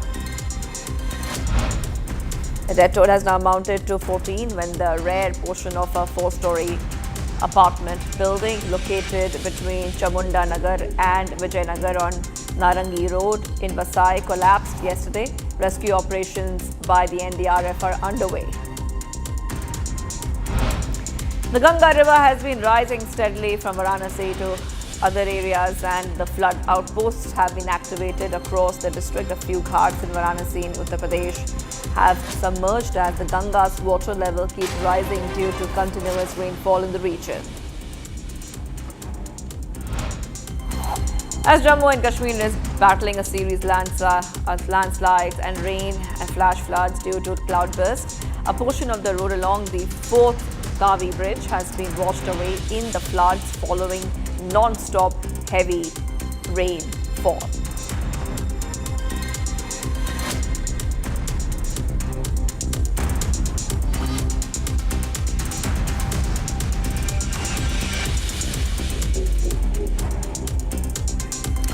Right, viewers, getting some more breaking news coming in. Joint team of security forces, including Army's 42RR, Avantipura police arrested one terrorist. And this happened during the cordon and search operation. That is right, in Tral area, identified as Saqib Riaz. He's a LAT terrorist and he has been caught. He was missing for some time. Saqib Riaz has been caught, arrested in Shopian. We'll try to connect to our reporters as well to understand exactly what is happening there. But it's a major win coming in for our security forces, where an LET terrorist has been arrested in Shopian. This is coming in, remember, as the LET TRF terrorist was arrested. A lot of ammunition, a lot of maybe guns have also been found on him, and that has also been recovered. As you can see those pictures coming in on your screen. Let's go straight across to Zeenat, who's joining us live. Zeenat, yes, we see a major win coming in for our security forces. LET terrorist has been arrested. Who is he? What is his background? Yes, Zeenat. For the security forces, because when you have an inclement weather and we see the security forces working on the ground and neutralizing or arresting the threat, we have seen an action coming in from the Pari Gram Tral. This is the district Pulwama, where from LET active terrorists identified as Sabiq Fayaz has been arrested. He has been arrested along with the arms and ammunition. He's been missing since May current year and now lies in the custody of Jammu and Kashmir police. In fact, the further FIRs and the investigation has also been taken up. If we see the tally of LET terrorists getting neutralized or being arrested, this time the forces have been seeing more working on the LET outfit, because in the encounters of multiple encounters in the Kashmir Valley, be it of the South Kashmir particularly, or in Srinagar's Dachigam, the LET terrorists were neutralized. So this is a success for those forces.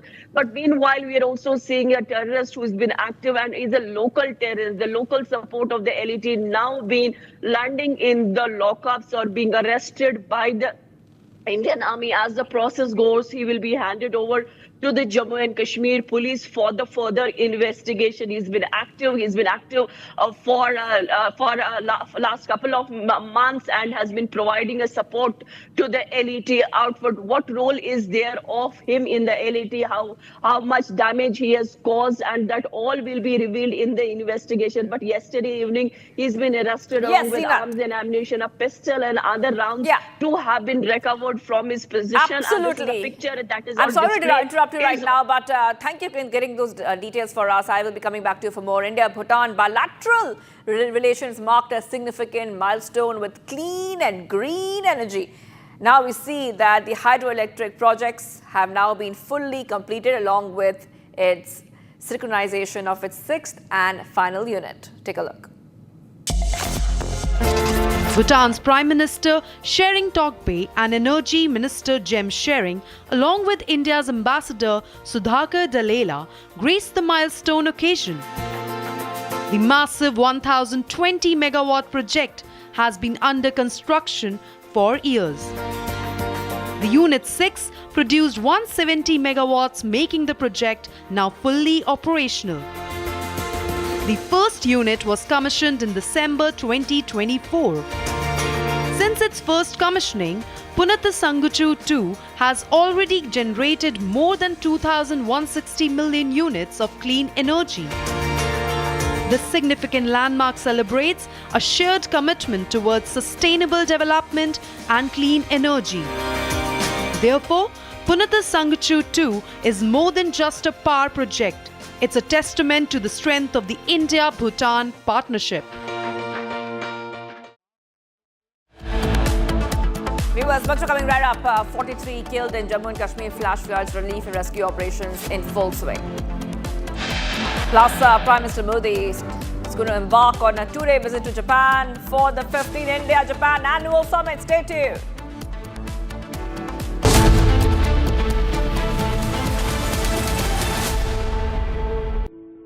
In the India Today Best Universities Survey, India's #1 ranked universities in various streams are JNU Delhi, Amity University, AIIMS Delhi, IIT Delhi, and National Law School Bengaluru.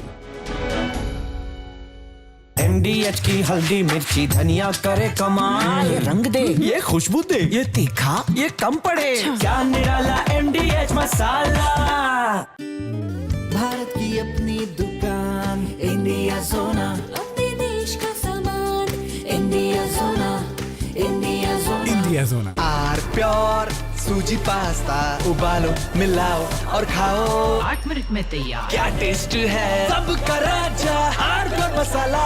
पैसा लगाना है तो century ply club prime पे लगाओ, डूबेगा नहीं, जलेगा भी नहीं, कोई खा नहीं जाएगा, धोखा नहीं देगा, ऊपर नीचे भी नहीं होगा, सेफ रहेगा, सिक्योर्ड, मिनिमम 30 साल का रिटर्न देगा। अब इससे बेटर इन्वेस्टमेंट है तो बताओ। सेंचुरी प्लाई क्लब प्राइम, रहो बेफिक्र। दादी के हाथों का जादू और खुशबू से महकता घर, माँ की मुस्कुराहट और खाने की सुगंध। MDH गरम मसाला, क्योंकि हर रिश्ता है स्वाद से जुड़ा।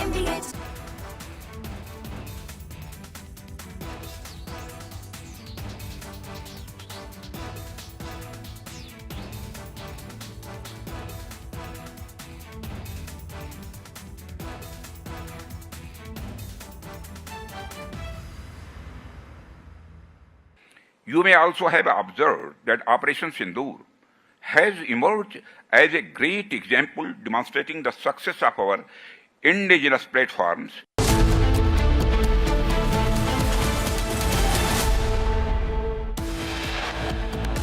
Army force infiltration bid along LOC in Jammu and Kashmir's Nowshera. 2 terrorists neutralized.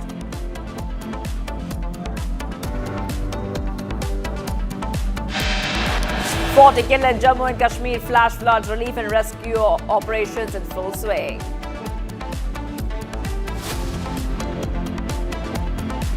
Congress Chief Mallikarjun Kharge on DK Shivakumar on RSS anthem recitation says a leader has apologized, adds he will not reopen a closed case.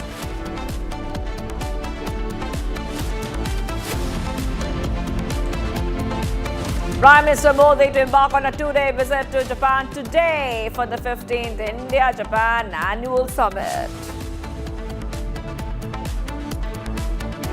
White House advisor Peter Navarro labelled the Ukraine conflict as Modi's war, claiming that India's purchase of discounted Russian oil has fueled Moscow's aggression.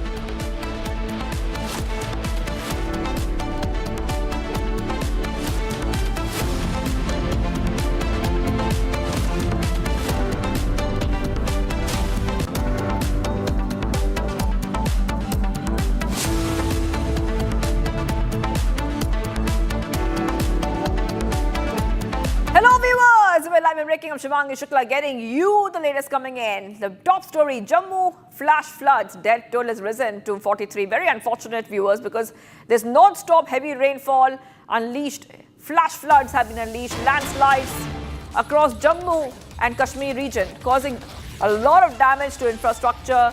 Many bridges have collapsed, while electrical poles and mobile towers have also been uprooted, crippling telecom services and cutting off the communication for millions. In many areas like Katra, a rain-triggered landslide along the Mata Vaishno Devi pilgrimage route has claimed 34 lives and injured 23 others, with more people fear trapped under the rubble.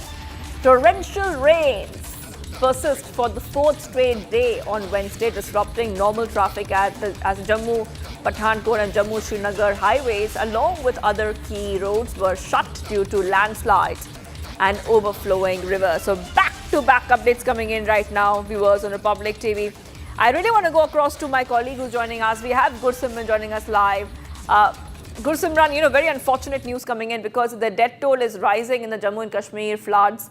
Record-breaking rainfall has been recorded. If you could just give our viewers an update on what's happening. See, if we speak of the death toll, it has now risen to 43, with 2 more deaths being reported from the Jammu district. The toll follows as 34 lives have been lost in the Vaishno Devi landslide that took place in the Arnab. 4 lives have been lost in the Doda districts, 4 lives in the Jammu district, and 1 life has been lost in the Kathua district. Right now, we are reporting from the 4th bridge of Jammu Tawi. That has been one of the major disruptions that this weather has caused. And now, with the sun coming up, what is happening that the areas that were earlier untouched, that has now also started developing cracks. I'll request Sarjeevan if we can zoom into this area. This you will see that these are the cracks that have now started developing it in the road connecting to the 4th bridge and also to the area of the Falai Mandal, which further connects to the Makwal, other international border areas. So this is very challenging, because I'll request Sarjeevan to keep following this crack line. You will see this entire area. This is also on the verge of getting collapsed. Anytime soon, this will also collapse, and then it will be the next area. So this is the kind of a challenge which the authorities are facing with the sun coming up, because what is happening that with the sun into being, now this entire area that was submerged in the water, more and more landslides will take place. More and more area that was on the verge of getting collapsed, it will get collapsed. On the other side, I'll request Sarjeevan to show you the pillars that were there. These are the big pillars that were carved here so that the flow of the water can be contained. But what has happened to the pillars, the fate of these pillars can be seen from this very place. First pillar, it has completely detached from the main bridge. Second pillar has been submerged in the water. Third has been half submerged, and the fourth one, it has tilted from its main pillar. So this is the situation. Though the water levels of the river Tavi, it has gone down to a large extent. It is somewhere now 7 to 8 feet, which is nothing but normal. But this havoc that it has created is now making it really very challenging, because the 4-lane road that we are now standing in, this 4-lane road has now been limited to only a 2-lane road. And even you see the vehicle, one of the cars that went into this river, that can be seen here. A couple of cars have been washed away along with the motorcycles. And here, a 4-lane road has now been converted into a single-lane road. Reason being the land subsiding that is taking place here, and it is expected that with the sun coming up, this will further go into the river, because it happens in the areas when there is a continuous rainfall. Then the sunshine that follows, it is going to dent this area a lot. So this area is also on the verge of getting collapsed, and if this happens, these low-lying houses, they will be the next possible areas that will be impacted if the water level goes up. But if we speak of the weather advisory, Jammu has been moved from the red alert to the yellow alert. So for next 48 hours, the alert is there, but the sun is coming up, and it is expected that things will remain more or less on the safer side. Reason being that nothing major prediction has been done when it comes to heavy rainfalls or isolated rainfalls at many locations. So except Doda and the Kishtwar, where isolated heavy rainfall is expected, all the rest of the districts appears to be moving in a right direction. But for the now, the focus of the administration continues to be on the areas where the large-scale damage has been reported, because the assessment of the damage has to be done, and then the rehabilitation work has to be started. Well, Simran, we also know that schools were asked to be closed, and we have seen train services have been halted. If you could just give an update on that, because we know that mass evacuation process is simultaneously underway. See, more than 5,000 people have been moved to the safer locations by the authorities in Jammu and Kashmir in different districts, except Rajouri and Poonch, which have been peaceful for this while. Now coming to the schools and the colleges, even the universities have been closed for the day. This has been done keeping in view the large-scale damage that has been done, because there was no major prediction for today for the weather to go off. But yes, the large-scale damage that has been done to the connectivity, the authorities do not want to risk the life of the children, and that's why it was decided that they will be closing down the schools, colleges and universities in Jammu and Kashmir. Apart from that, the government offices, they have opened today, but essential services are paramount for the administration, and that's why multiple man-force has been shifted from the different departments to revenue and the relief camps, so that the locals can be provided relief with immediate effect. J&K Chief Minister Umar Abdullah has ordered that all the 10 districts of Jammu, the deputy commissioners, will be getting the additional 10 crore funds to their kitty so that they can help the locals and immediate disbursement of the area. And also, if I request Sarjeevan, Sarjeevan will be in a position to show you that Indian Army has once again pressed in the Mi-17 helicopters into action. These are being sent so that aerial recce of the entire area can be carried out. It is really very important so that if there is a scenario where the people are stranded, because there are many low-lying areas where the water has come due to the change in the route of Chenab River. So if that happens, the locals can be rescued. Yesterday we saw close to 100 people were rescued by the Indian Army along with the Indian Air Force. So that is why regular sorties are being sent from the Jammu airport to the different locations in Jammu so that the people's life can be saved, those who are stranded at that very places, especially in the Akhnur and the nearby areas of Indripatan. Right. Okay, hold on for a second, because we're getting some more breaking updates coming in right now. We know that some of the roads are completely washed away. Kishtwar to Pader Road completely washed away after landslide and flash floods. So this is very, very important because like we told our viewers, that it's record-breaking rainfall and many of these areas are washed away. Some roads have been washed away. This is coming in as we have seen that thousands of people have been evacuated as well. Most of the Jammu division has been inundated by flash floods. That's where my colleague Gursimran is. And this road in Jammu and Kashmir has been absolutely, in Kishtwar, absolutely washed away. People are using tree trunks to cross that road. Yes, you know, the picture we see on a screen, Gursimran, it looks like there was no road in the first place. The entire road has been blocked and there are river streams. The entire area looks like there are river streams everywhere. Yes, this area, this route from the Kishtwar to Padar has been washed away. It is a couple of kilometers after the Gool. It is in the Khwar area where we saw that Dool after Dool in the Khwar area, it has been washed away. The bridge has been washed away. The road has been washed away. And now the locals have to, now being forced without the road being there, that they have to walk on the wooden trunk to cross this very road. There is a population of roughly 20 to 25,000 people living on the other side of the Padar. And important to mention that this is the same road that connects to the Chashoti area where the landslide, this cloudburst has taken place, and even the relief and the rescue operations are still underway in the area. Multiple teams of the NDRF, SDRF are still camping at that very site along with the Indian Army to find out those missing. More than 30 people are still missing in the area. And now what is happening, that the authorities, they are trying to establish a contact at an earliest, but multiple areas of Kishtwar continues to be disconnected. All right, thank you for joining us there, Gursimran, with all those details. Getting some breaking updates coming in as well. 400 students from the Jawahar Navodaya Vidyalaya have been rescued after 10 hours. Coordinated efforts of Punjab Police, Army and NDRF, BSF in Gurdaspur. Those pictures coming in right now. All of these children and students, they all have been rescued. And this is a picture coming in from Gurdaspur. This is a Jawahar Navodaya Vidyalaya. 10 hours. It took 10 hours of coordinated efforts to go ahead and rescue these children, these students. And it was a joint effort by the police, the army, the NDRF, BSF in Gurdaspur.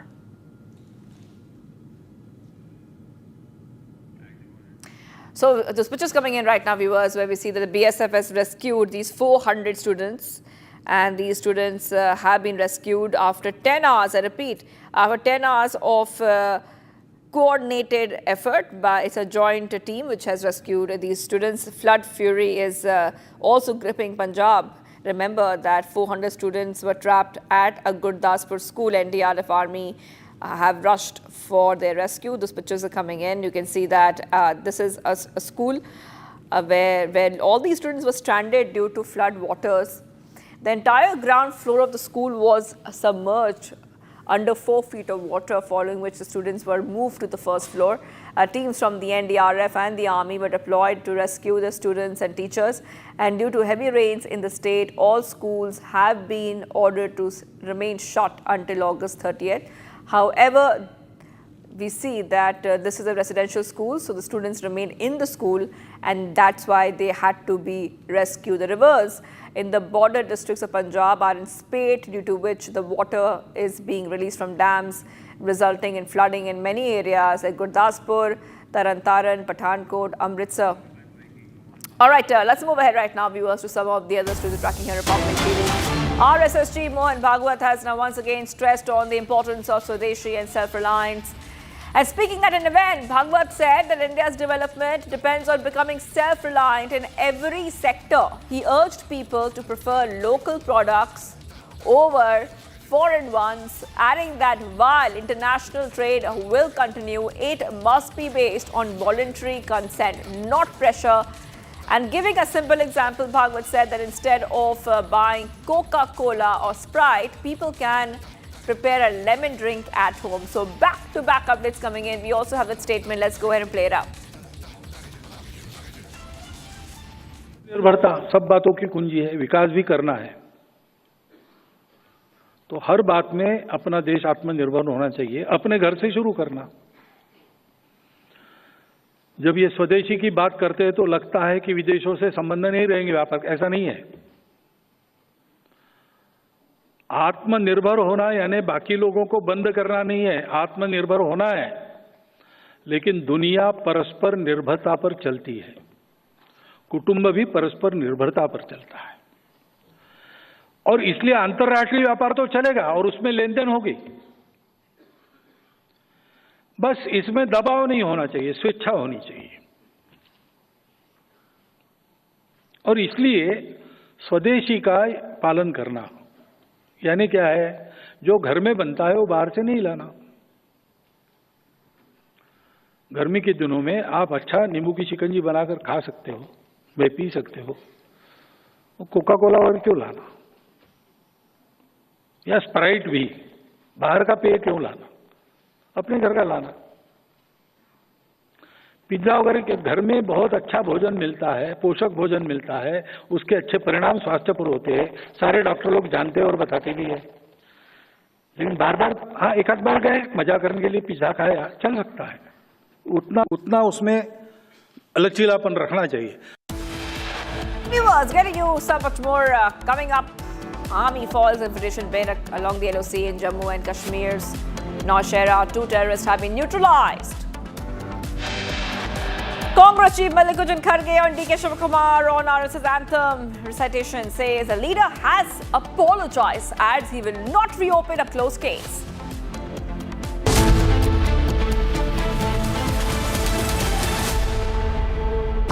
Pure सूजी pasta उबालो मिलाओ और खाओ, 8 minute में तैयार। क्या taste है सबका राजा हार्डवेयर मसाला। भारत की अपनी दुकान इंडिया सोना, अपने देश का सामान इंडिया सोना, इंडिया सोना, इंडिया सोना। MDH की हल्दी मिर्ची धनिया करे कमाल, ये रंग दे ये खुशबू दे ये तीखा ये कम पड़े, क्या निराला MDH मसाला। केसरिया से मन जोगी हुआ रे, दिल झूमे देखो तुम्हारा हुआ रे, केसरिया से मन जोगी हुआ। हर पल मनाओ केसरी त्योहार, विमल बोलो जुबान केसरी। थोड़े में ज्यादा स्वाद, ये तो है इसकी खास बात। वाओ मामा क्या स्वाद है, अरे मेरे राजा सबका राजा hardware masala.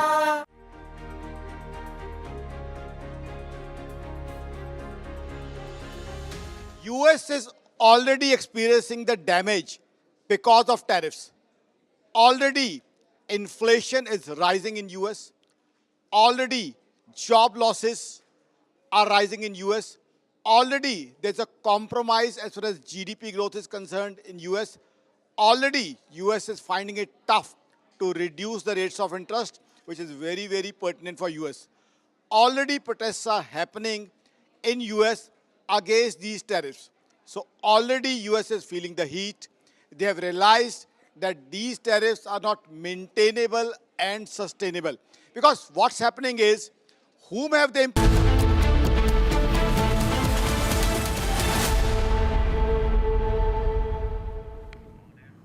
So we're live breaking and we're getting some big updates coming in. It's a weak start for the markets this morning. The Sensex has slipped over 500 points in early trade while the Nifty has fallen below the 24,600 mark.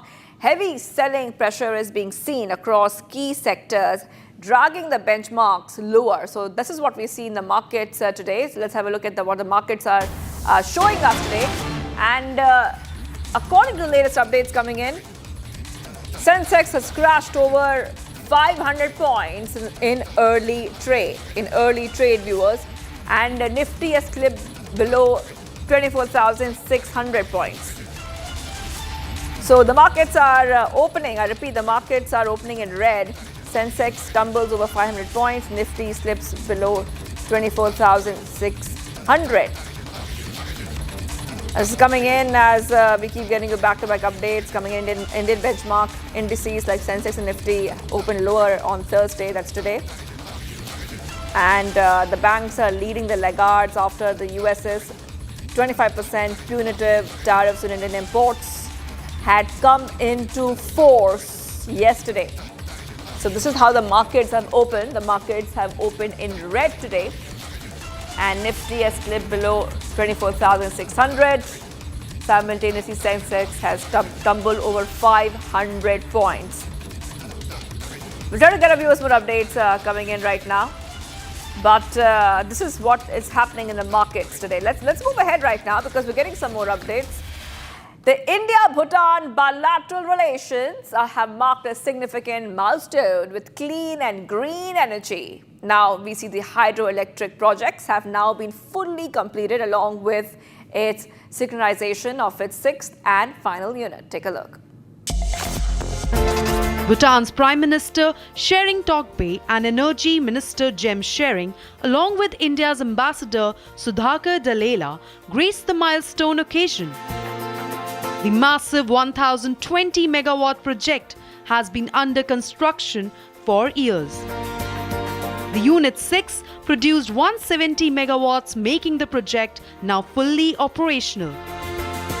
The first unit was commissioned in December 2024. Since its first commissioning, Punatha Sanguchu 2 has already generated more than 2,160 million units of clean energy. This significant landmark celebrates a shared commitment towards sustainable development and clean energy. Therefore, Punatha Sanguchu 2 is more than just a power project. It's a testament to the strength of the India-Bhutan partnership. In a first-of-its-kind move, the Assam government has started pushing back illegal Bangladeshi infiltrators. CM Himanta Biswa Sarma has now called it a historic step, saying that his government will not allow illegal migrants to settle in the state. And the Assam government has vowed to continue the crackdown, sending a strong message against infiltration. Assam is saying that Bangladeshi infiltrators will be deported, viewers. Big pushback coming in. No place for illegal migrants. I want to go and play out that statement.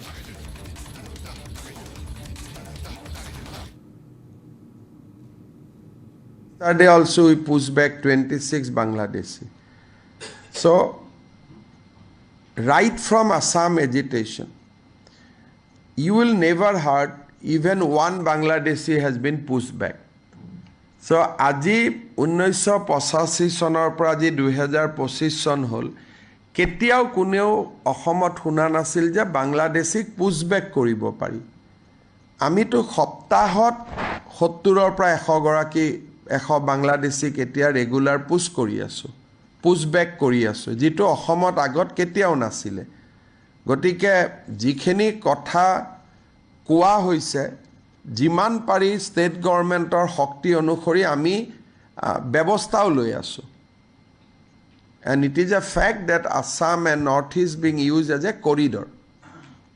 So it cannot be denied. These are authentic information.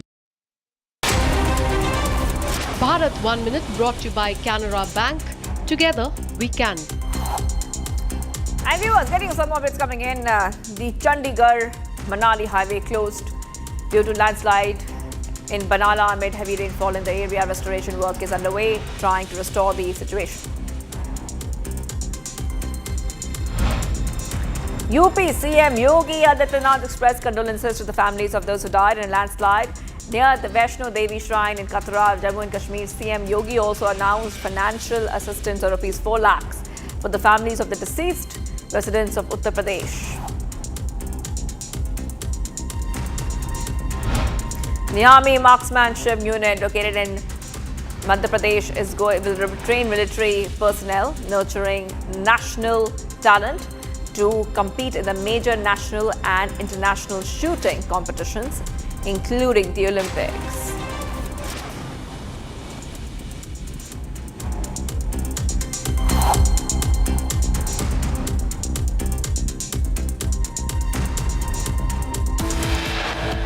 And viewers, much more coming right up. We're live and breaking. 43 killed in Jammu and Kashmir. Flash floods, relief and rescue operations are in full swing.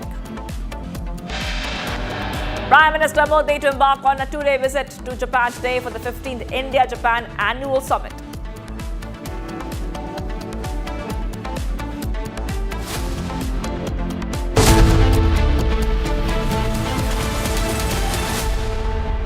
आधे bowl दही में 4 चम्मच MDH चटनी पुदीना मसाला डाला, stir करो, पुदीना चटनी तैयार। MDH चटनी पुदीना मसाला। पैसा लगाना है तो सेंचुरी प्लाई क्लब प्राइम पे लगाओ, डूबेगा नहीं, जलेगा भी नहीं, कोई खा नहीं जाएगा, धोखा नहीं देगा, ऊपर नीचे भी नहीं होगा, सेफ रहेगा, सिक्योर्ड, मिनिमम 30 साल का रिटर्न देगा। अब इससे बेटर इन्वेस्टमेंट है तो बताओ। सेंचुरी प्लाई क्लब प्राइम, रहो बेफिक्र। थोड़े में ज्यादा स्वाद, यही तो है इसकी खास बात। वाओ मामा, क्या स्वाद है? अरे मेरे राजा, भारत की अपनी दुकान, इंडिया सोना, अपने देश का सामान, इंडिया सोना, इंडिया सोना, इंडिया सोना। दादी के हाथों का जादू और खुशबू से महकता घर, माँ की मुस्कुराहट और खाने की सुगंध। MDH गरम मसाला, क्योंकि हर रिश्ता है स्वाद से जुड़ा। I choose a world where we dream, and the limit is the sky, and this world is my home where I'm living my best. Mindfully crafted home decor fabrics. Sansar, a D-Decor brand. Live consciously.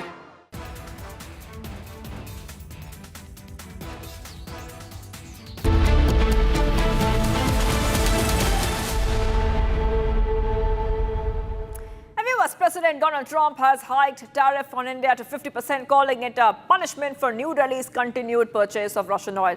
But the Indian government says there is no cause for concern. Officials stress that India's exports are well diversified and not overly reliant on the US market. The Modi administration has also emphasized that this is just a temporary setback to what it sees as a long-term strategic partnership with Washington. Here's more in this report. US President Donald Trump's new tariff rate of 50% has kicked in. A 25% tariff was already in place. Another 25% has been slapped starting today, all because India continued to buy Russian oil. The Indian government has stated that this is not a subject to panic. Government sources have clarified that the impact is not as exaggerated as projected, since India's exports are quite diversified. Bharat अपने किसानों के, पशुपालकों के और मछुआरे भाई बहनों के हितों के साथ कभी भी समझौता नहीं करेगा। और मैं जानता हूं व्यक्तिगत रूप से मुझे बहुत बड़ी कीमत चुकानी पड़ेगी, लेकिन मैं इसके लिए तैयार हूं। The government has further stressed that this is a temporary phase in a long-term relationship between India and the US. Commenting on the matter, the government has said that India's exports are reasonably diversified, not limited to the US market, and thus immune to any major shock. This is the 20th year of our CIA conclave, and our bilateral trade has crossed the $100 billion mark with Africa, and it will continue to grow at a faster and faster pace. Every country now looks at reliance, at self-reliance, at being not subject to such temporary changes and disturbances. We will continue to engage with African countries to build even stronger relations, stronger business contacts, stronger business trade. In an exclusive, Baba Ramdev also reacted to the US tariffs. Tariff का जवाब देने के लिए तो भारत को एक सप्ताह में अमेरिका अपनी औकात में आ जाएगा या भारत के सामने नतमस्तक साष्टांग दंडवत प्रणाम करने लग जाएगा। यदि भारत के लोग दृढ़तापूर्वक एप्पल से लेकर के मैकडॉनल्ड से लेकर के कोका-कोला पेप्सी से लेकर के जितने भी एडिडास, प्यूमा, नाइकी, जो भी अमेरिकन ब्रांड्स हैं अलग अलग, उसकी पूरी एक लिस्ट जारी कर दें। मैं तो कहता हूँ सारे मीडिया चैनल वालों को ना, जितने भी अमेरिकी ब्रांड्स हैं, अमेरिकी कंपनियाँ हैं, उनका सबका लिस्ट जारी कर दो आप लोग। These comments come at a time when the Indian government is in direct contact with more than 40 countries for boosting its textile exports. Although certain differences have emerged between the two countries, US Trade Secretary Scott Bessent made an interesting statement. He said, India is one of the largest democracies and the US is the biggest economy. Definitely, there are common grounds that both countries can explore. With India assessing multiple options and the US calling for room for negotiations, it will be interesting to see the progression of the India-US relationship in the coming weeks. And what's coming up, viewers? White House advisor Peter Navarro labelled the Ukraine conflict as Modi's war, claiming that India's purchase of discounted Russian oil has fueled Moscow's aggression. And Democrats in the US House Foreign Affairs Committee slams President Trump for unfairly singling out India with steep 50% tariffs. Stay tuned.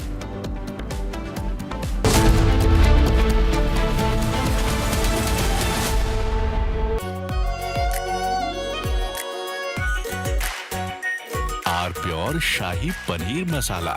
Delicious, healthy, every day. पैसा लगाना है तो century ply club prime पे लगाओ, डूबेगा नहीं, जलेगा भी नहीं, कोई खा नहीं जाएगा, धोखा नहीं देगा, ऊपर नीचे भी नहीं होगा, सेफ रहेगा, सिक्योर्ड भी, मिनिमम 30 साल का रिटर्न देगा।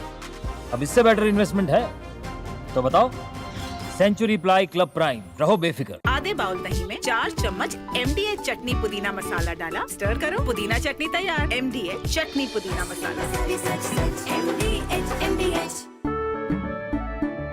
केसरिया से मन जोगी हुआ रे, दिल झूमे देखो मतवारा हुआ रे। केसरिया से मन जोगी हुआ। हर पल मनाओ केसरी त्योहार। विमल, बोलो जुबान केसरी। थोड़े में ज्यादा स्वाद, यही तो है इसकी खास बात। वाओ मामा, क्या स्वाद है। अरे मेरे राजा, सबका राजा pure masala.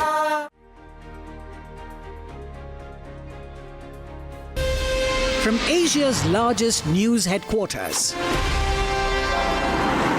setting the agenda for Bharat.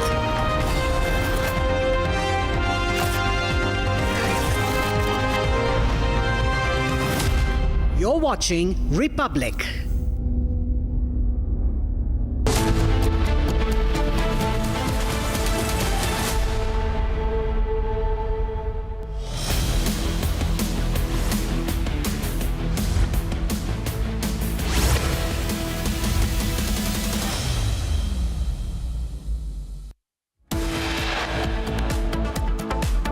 Army foils infiltration bid along LOC in Jammu and Kashmir's Nowshera. 2 terrorists neutralized.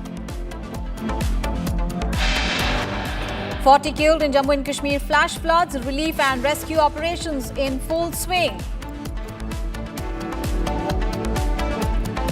Congress Chief Mallikarjun Kharge on DK Shivakumar on RSS anthem recitation, says the leader has apologized, adds he won't reopen a closed case. Prime Minister Narendra Modi to embark on a 2-day visit to Japan today for the 15th India-Japan Annual Summit. And White House advisor Peter Navarro labelled the Ukraine conflict Modi's war, claiming that India's purchase of discounted Russian oil has fueled Moscow's aggression.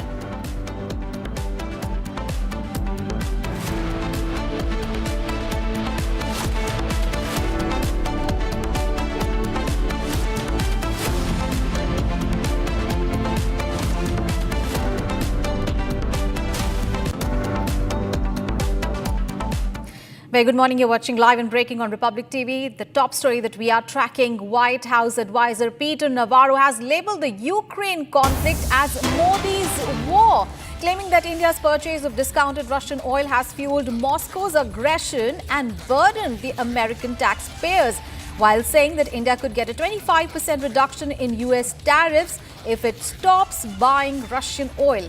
In an interview, White House advisor Peter Navarro referred to the conflict influenced by India, saying that the path to peace runs in part through New Delhi. So, big statement therein coming in by the White House advisor Peter Navarro. He has labelled the Ukraine conflict as Modi's war, and he claims that India's purchase of discounted Russian oil has fueled Moscow's aggression and burdened the American taxpayers. He said that India could get a 25% reduction in US tariffs if it stops buying the Russian oil.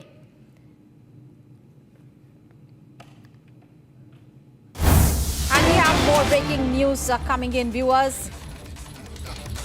The Democrats on the U.S. House Foreign Affairs Committee has slammed President Donald Trump for unfairly signaling out India with steep 50% tariffs, even as China, one of the largest buyers of Russian oil, faces no such penalties.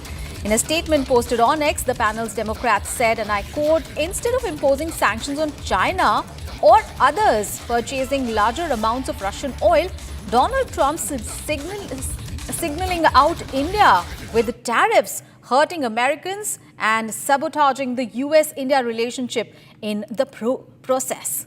So the Democrats' US House Foreign Affairs Committee slamming President Donald Trump and his administration for signaling out India over its purchase of Russian oil.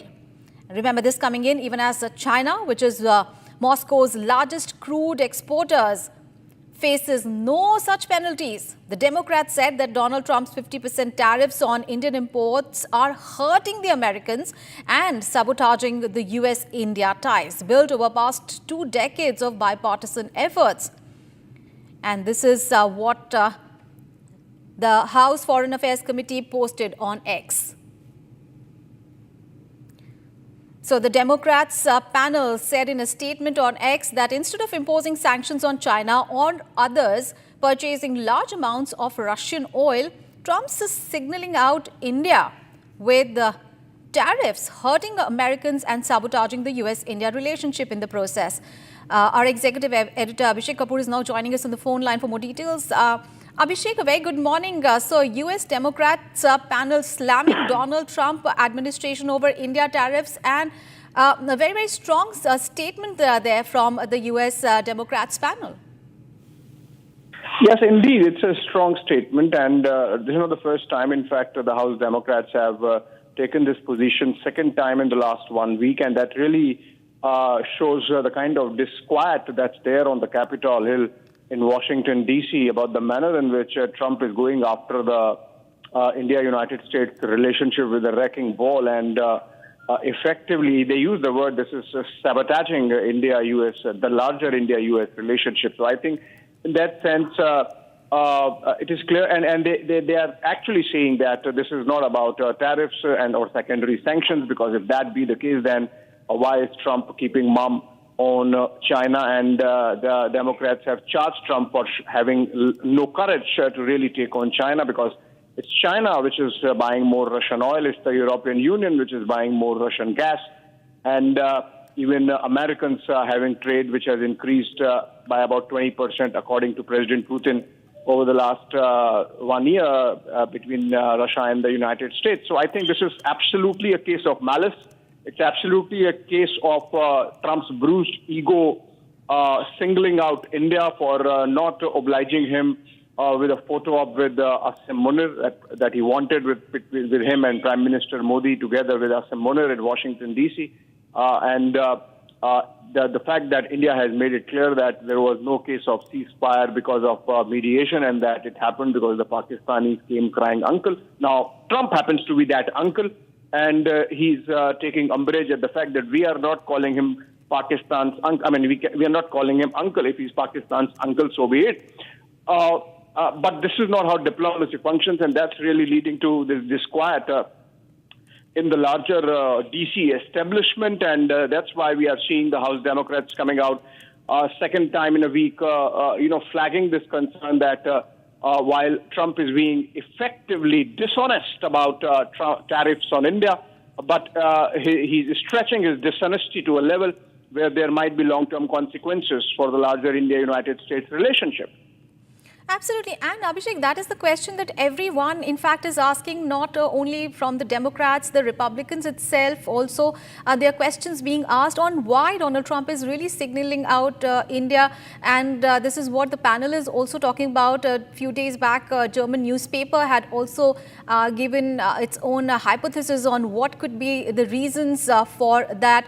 How do you think this is going to pan out in the future as far as US-India relationship is concerned? Well, you see, so already, we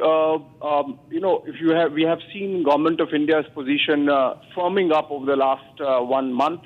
And when the tariffs kicked in yesterday, as a build-up to that, we have seen Prime Minister making it amply clear that there is no question of budging from protecting India's farmers and the dairy sector. And we have seen Rajnath Singh taking pot shots. We have seen Nitin Gadkari, taking on the American position. So I think between these senior ministers and the Prime Minister himself, India's position has become very clear. The markets are responding and taking it in stride. In fact, much of our listed companies are not impacted by the trade with Americans. It's the unlisted sector. So, for example, the dairy sector, the textile sector, much of them smaller, very few listed big companies. So, in that sense, I think the markets have also understood that there is a limited impact of these tariffs. It's more like sentiment. It's more about market sentiment. It's more about the larger geopolitical dynamics at play. Obviously, they will have a certain trajectory. Once a missile is launched, it has to complete its trajectory, and that seems to be happening.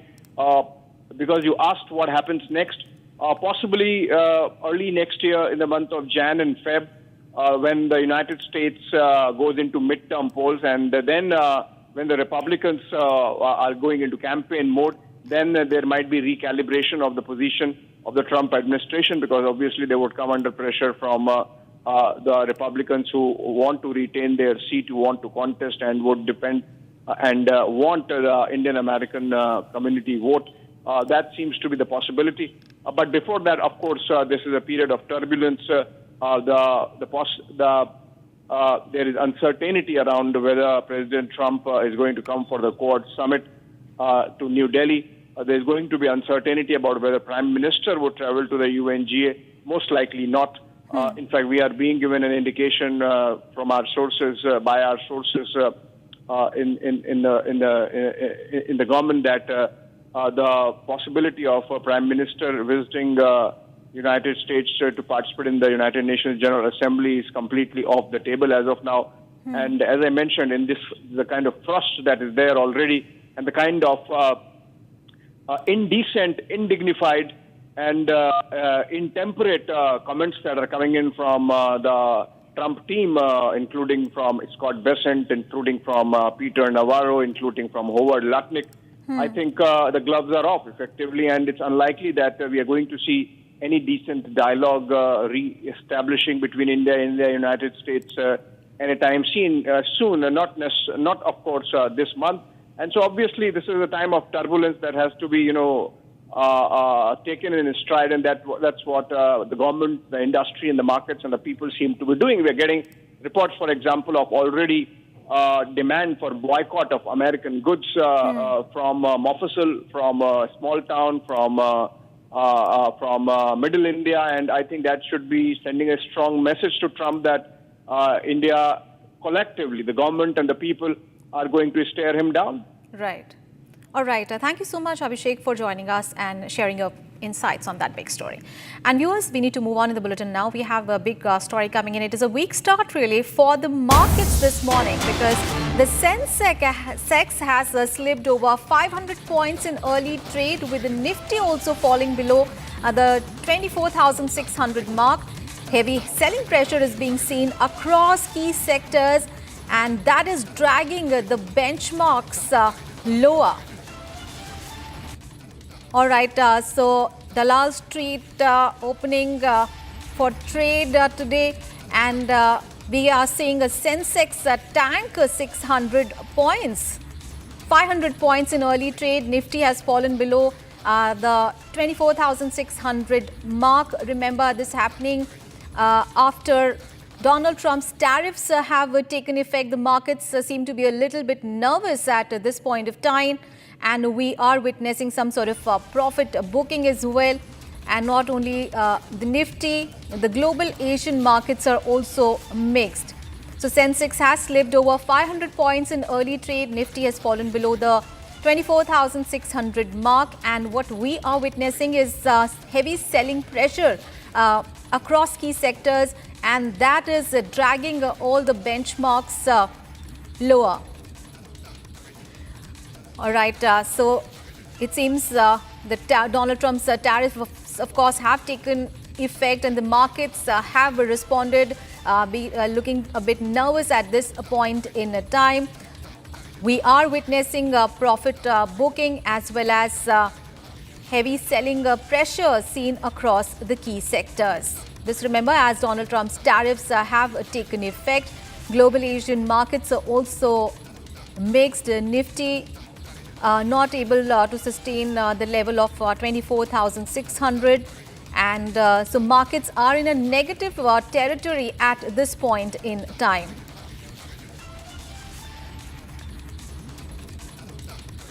So weak start for the markets this morning. Sensex slipping over 500 points in early trade. Nifty falling below the 24,600 mark.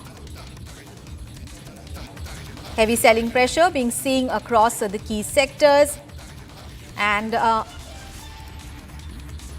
this is across all the sectors, and the heavy selling pressure is leading to the markets witnessing a Sensex slipping over 500 points, Nifty falling, and the heavy selling pressure dragging the benchmarks lower. So the Nifty down as well as Sensex down.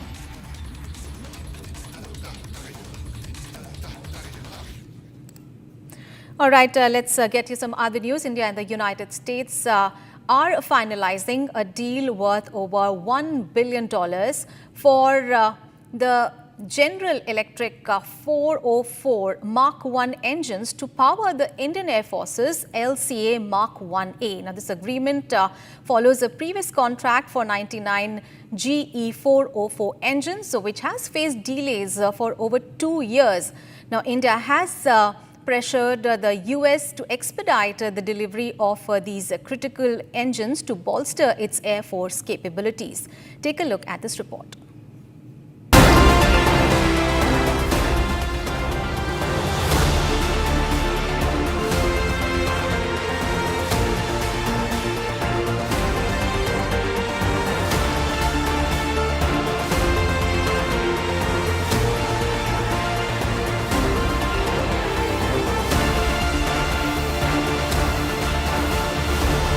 U.S. President Donald Trump's new tariff rate of 50% has kicked in. 25% tariffs were already in place.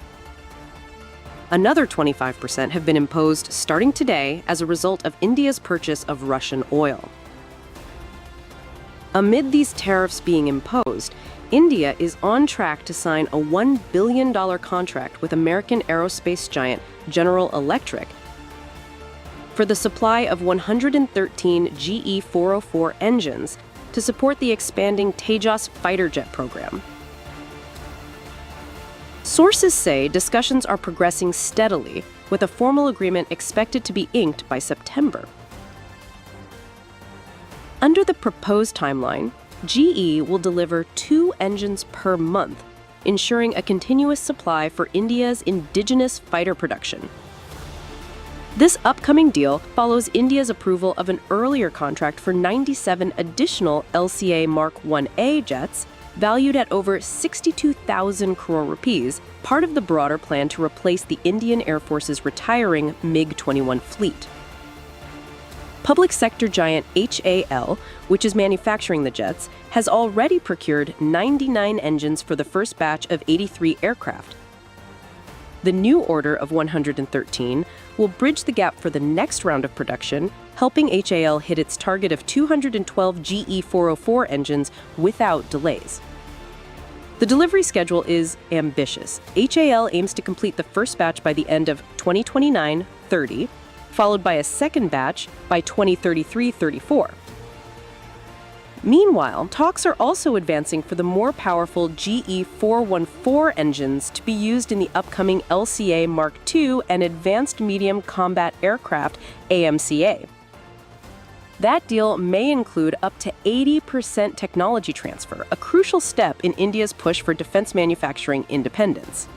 As India phases out older platforms, this fresh engine order is seen as a crucial boost for both the Air Force's combat readiness and the Make in India defense vision.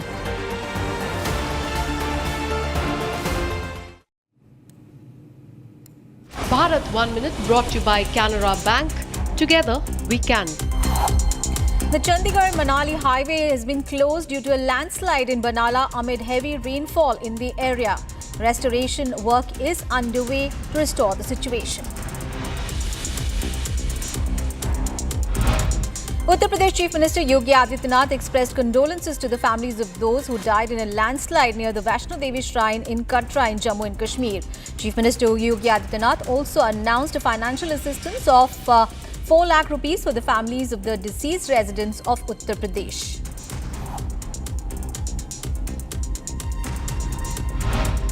The Army Marksmanship Unit located in Mau will train military personnel, nurturing national talent to compete in major national and international shooting competitions, including the Olympics.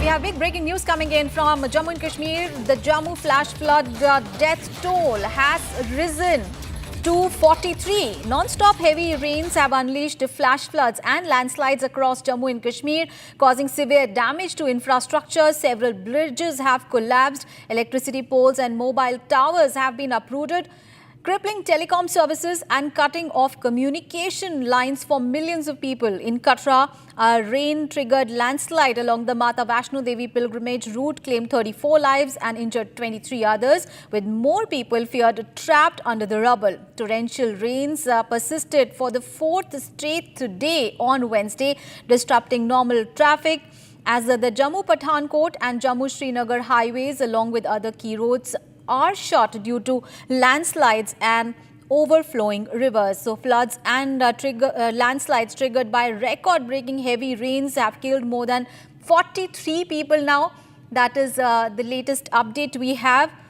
The water level in the region's raging rivers had dropped yesterday, but the scale of damage has been devastating, and several bridges have collapsed. There has been electricity poles and mobile towers that have been uprooted. Telecom services have been crippled, and that has cut off communication for millions of people. Talking about the Mata Vaishno Devi pilgrimage landslide, it has claimed 34 lives, 23 others have been injured, and more people are feared trapped under the rubble. So torrential rains are persisting in Jammu and Kashmir. For the 4th straight day, they continued on Wednesday, and those rains have disrupted normal traffic. Jammu Pathankot, Jammu Srinagar highways are shut. The other key roads also in the state have been shut due to landslide, overflowing rivers.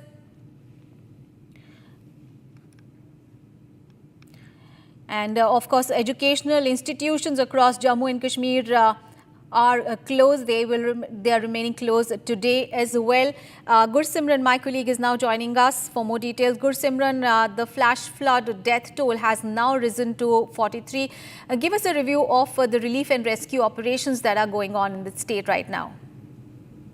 I'll request Sarjeevan to go to the visuals that here at the Balol Nala, where you will see that a large-scale devastation has been reported to this area. Here you will see that the crops have completely been washed away due to the levels of the flood that has hit this entire area. And now I'll request Sarjeevan if he can come to this place and show you that the people are now removing the debris and the mudslides that are inside their homes, and they are now trying to remove these debris out of their place because this area has seen a large-scale devastation by the floods.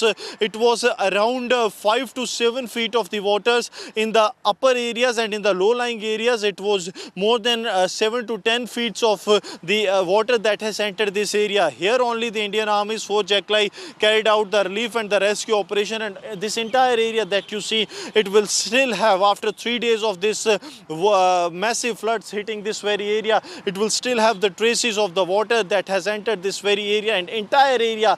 As long as Sarjeevan can show you from this very area, you will see that these crops have been completely submerged, trees have been washed away, and a large-scale devastation has been reported to this very area.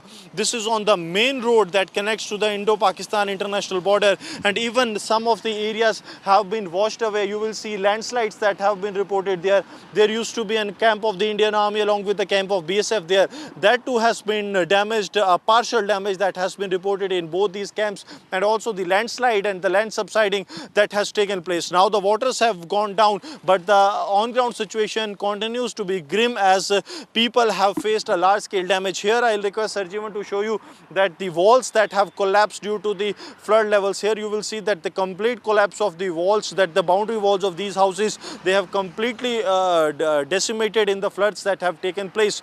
So this is the extent of devastation that has been reported in the Union Territory of Jammu and Kashmir, that as far as Sarjeevan can show you, you will see the traces of devastation that has been caused and the large-scale destructions by the floods that have taken place yesterday and day before yesterday.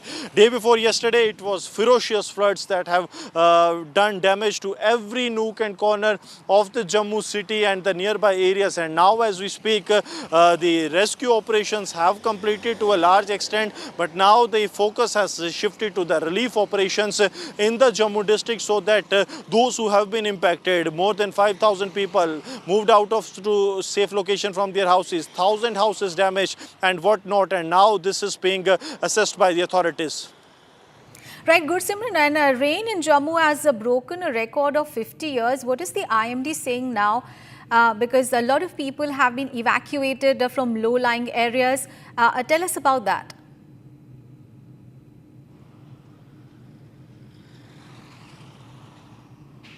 Yes, more than 43 people, 43 is the number that people have lost their life in this. Those who have lost life include 34 of the pilgrims that were there at Shri Mata Vaishno Devi's shrine. 4 have lost their life in the Doda in last 3 days, while the number of deaths that have been reported in the Jammu district is also 4. 1 life has been lost in the Kathua district, taking the total number of toll to 43 in the Union Territory of Jammu and Kashmir. Those who have been minor injured or with the injuries, it is over 100. Majority being in the Katra. Right now we are from the Balol river bridge, where we are reporting now the things have come to a standstill, but the situation continues to be grim. If we speak of the visuals, they speak volume about what is happening here on the ground, how this entire area has been washed away, how the locals, their houses have now been entered with the muds and slides, and those houses that were submerged almost the 40 hours prior to this time that we are reporting, now the situation has improved, that the waters are nowhere, but the devastation that water has done to this place is irreplaceable. If I can request Sarjeevan and we can move to the other side of the road, we can show you the extent of the damage that has been done, because this is the main road from where the traffic was halted that given day by the authorities. And as we cross this road to the other side, you will see the levels of the devastation that has taken place here as well, because what has happened, that there was a major part park that was here, that has also been damaged due to the floods that have taken place. Yes. All right, good, Simran. Thank you so much for those details. You keep tracking those developments. We'll keep coming back to you. Thank you so much. And viewers, let's move on in the bulletin now. India and Bhutan have marked a major milestone in their bilateral relations with the strong focus on clean and green energy. The Punat Sangchu 2 hydroelectric project is now fully complete. And this following the successful synchronization of its 6th and final unit. Here are all the details. Bhutan's Prime Minister Shering Tokbe and Energy Minister Jem Shering, along with India's Ambassador Sudhakar Dalela, graced the milestone occasion. The massive 1,020 megawatt project has been under construction for years. The Unit 6 produced 170 megawatts, making the project now fully operational. The first unit was commissioned in December 2024. Since its first commissioning, Punat Sangchu 2 has already generated more than 2,160 million units of clean energy. This significant landmark celebrates a shared commitment towards sustainable development and clean energy. Therefore, Punat Sangchu 2 is more than just a power project. It's a testament to the strength of the India-Bhutan partnership. Viewers, time to take a break, and coming up ahead, Army foils infiltration bid along LOC in Jammu and Kashmir's Naushera. 2 terrorists neutralized. Also coming up ahead, Congress Chief Mallikarjun Kharge on DK Shivakumar on RSS anthem recitation. Says the leader has apologized. Adds he won't reopen a closed case. Those big stories and much more after a short break. Don't go anywhere.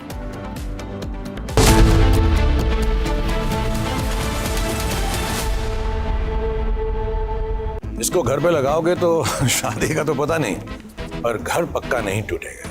Rungta नहीं तो घर strong नहीं। Rungta steel TMT बार एकदम solid. पहाड़ों में एक hiking ship भी बन सकती है। थोड़े में ज्यादा स्वाद, यही तो है इसकी खास बात। वाओ मामा, क्या स्वाद है? अरे मेरी राजा, राजा और मसाला।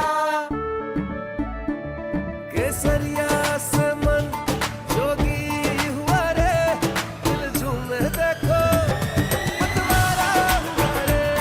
केसरिया से मन जोगी हुआ। हर पल मनाओ केसरी त्योहार। विमल, बोलो जुबान केसरी। अब छोलिया हो या लोबिया, सफेद चने या काले चने, सब कुछ मजेदार बने।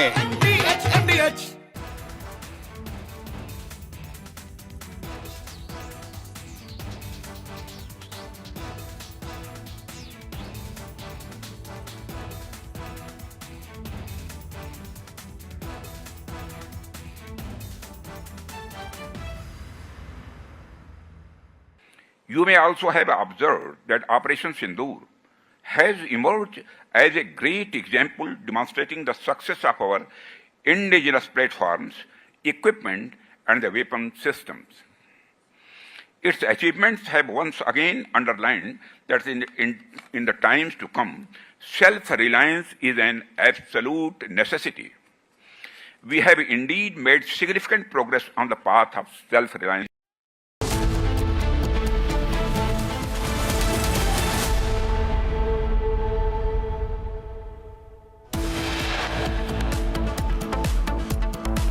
Army foils infiltration bid along LOC in Jammu and Kashmir's Naushera. 2 terrorists have been neutralized. Flash floods wreak havoc in Jammu and Kashmir. Nearly 40 people have been killed. Rescue operations are in full swing.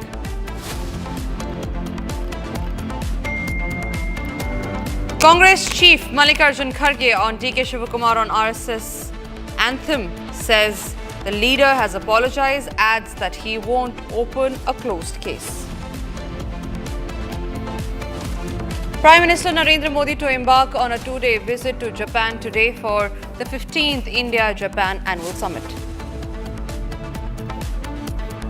White House advised that Peter Navarro labels the Ukraine conflict as Modi's war, peddles a fake narrative. Democrats on the United House Foreign Affairs Committee slams President Donald Trump for unfairly signaling out India with steep 50% tariffs.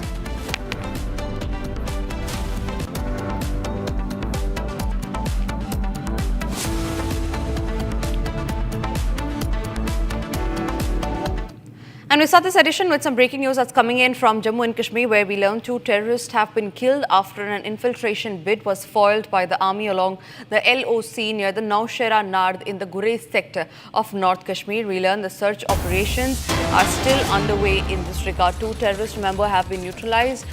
As far as the encounter is concerned, initial details just coming in that this happened along the LOC. 2 terrorists have been killed. These terrorists, the identity of these terrorists is yet to be identified, is yet to be ascertained, but a big crackdown on terrorists that's come to fore from Jammu and Kashmir, this one specifically from North Kashmir, where 2 terrorists have been eliminated. It was an infiltration bid that was attempted by these 2 terrorists, after which we learn that they had been neutralized. This comes after a joint team of security forces, including Army's 42 RR Awantipura police arrested 1 terrorist during the cordon and search operations in Tral. Zeenat, my colleague, is joining me on the broadcast on that note. Zeenat, do we have any idea or do we have any details about who are these terrorists, what was their motive, were they Pakistani terrorists, and have they been identified yet?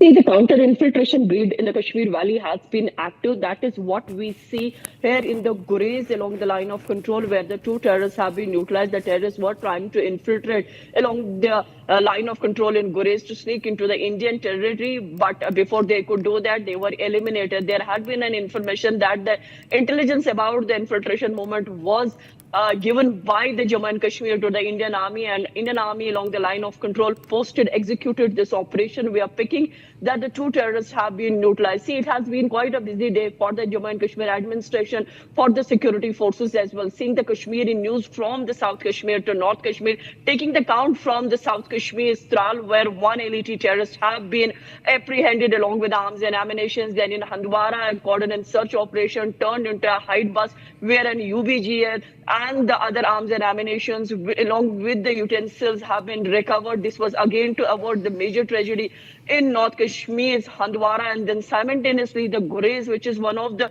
shortest route to infiltrate and have been used by the terrorists for a very long time. They're taking the advantage that before the passes turn into a snowy one, they try to sneak in. Then the cover is usually given by the Pakistan Army to help these Pakistan-trained terrorists to sneak into the Indian territory. Today, once again, an infiltration bid was foiled, and this was a Naushera Nard. This is the exact location where this infiltration had taken place, and the two terrorists have been neutralized by the Indian Army. Meanwhile, we have seen a number of operations along the line of control this year, be it from the North Kashmir's Baramulla or the Kupwara, and now another coming in from the Gurez sector of Bandipora, where the 2 terrorists have been neutralized. And the operation still continues, and also the search in the forest belt is on. Right, Zina, like we were just pointing out how the search operations are still underway. Are we looking forward to some more terrorists being trapped and an encounter that could take place likely later in the evening? Tanisha, we need to understand this is a huge forest belt that is connecting you to the line of control. This is exactly the edge of the line of control where this operation is taking place. And the dense foliage is there. With the results, we see the aerial surveillances have been pressed to see if there are more terrorists. Because as I already said, that there has been an input coming from Jammu and Kashmir police. The Bandipora police has shared an input with the Indian Army about the infiltration that might take place. They have taken this input very serious, and that resulted into an elimination of 2 terrorists because the suspicious movement was observed along the line of control by the Indian Army. The Indian Army came under the heavy fire, and that fire was retaliated. In this operation, the 2 terrorists have been neutralized. Although the identity of the terrorists who have been neutralized is yet to be asserted, meanwhile, the search operation continues. And also to say that if at all there are more terrorists in number in the forest belt, that too will be neutralized, for which the search operation is being carried by the people, by the Indian Army who posted along the line of control in the Gurez sector.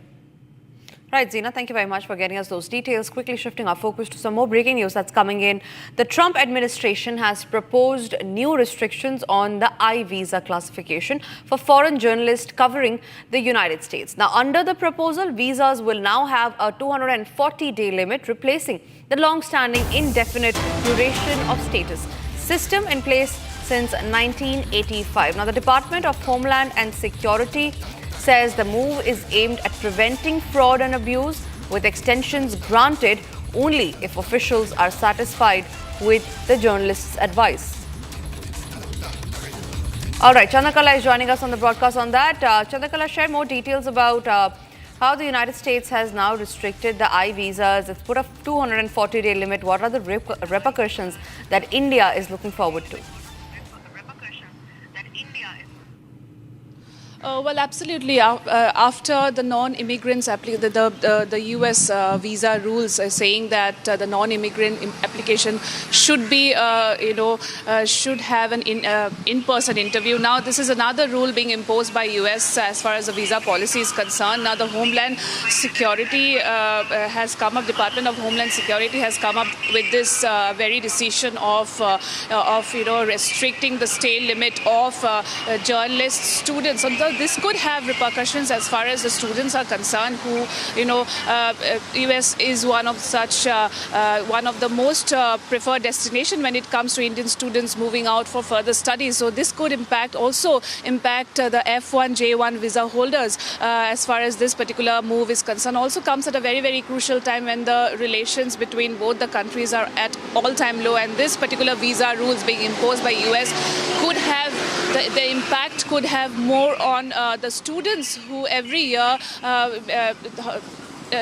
lot of students, goes to US for pursuing further studies. So yes, the repercussion would be on the students as far as this, restriction of staying limit is concerned, being imposed by the US right at this moment. Also, this is particularly aimed at, preventing fraud and abuse, which is one of the policies of the US president as far as illegal immigrants are concerned. And so this is another step towards curbing such abuse and fraud.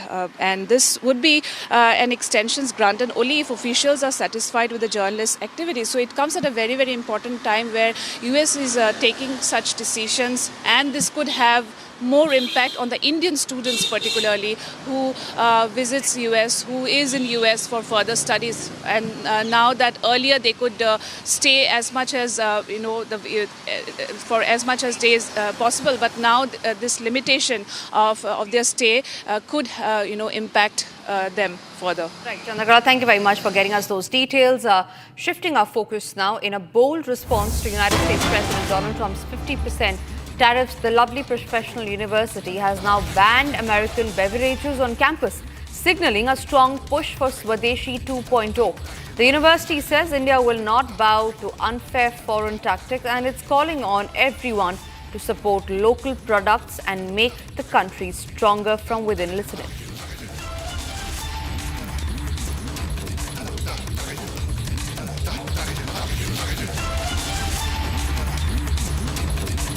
15 अगस्त को जब भारत का स्वतंत्रता दिवस था, एक फैसला लिया था पूरे यूनिवर्सिटी के स्टूडेंट, स्टाफ और मैंने मिलके कि यदि ट्रम्प साहब ने 27 अगस्त को 50% टैरिफ भारत के प्रोडक्ट्स पर लगाया, तो हम लवली प्रोफेशनल यूनिवर्सिटी के प्रांगण से, कैंपस से, अमेरिकन ब्रांड्स की जो सॉफ्ट ड्रिंक्स है उसका बहिष्कार कर देंगे, उनको बैन कर देंगे, वो वहाँ पर नहीं बिकेंगी। आज वो हम करने जा रहे हैं और मुझे उम्मीद है जब हम ये बैन करने जा रहे हैं तो भारत के लोगों में, हमारी भारत के जनता में, हम सब भारतीयों में भी एक स्वदेशी की तरफ रुझान बढ़ेगा। Some more breaking news that's coming in. RSS Chief Mohan Bhagwat has also stressed on the importance of Swadeshi and self-reliance. This comes amid the escalating tariff war by the United States on India. Speaking at an event, the RSS Chief Mohan Bhagwat said India's development depends on becoming self-reliant in every sector. He urged people to prefer local products over foreign ones, adding that while international trade will continue, it must be based on voluntary consent and not pressure.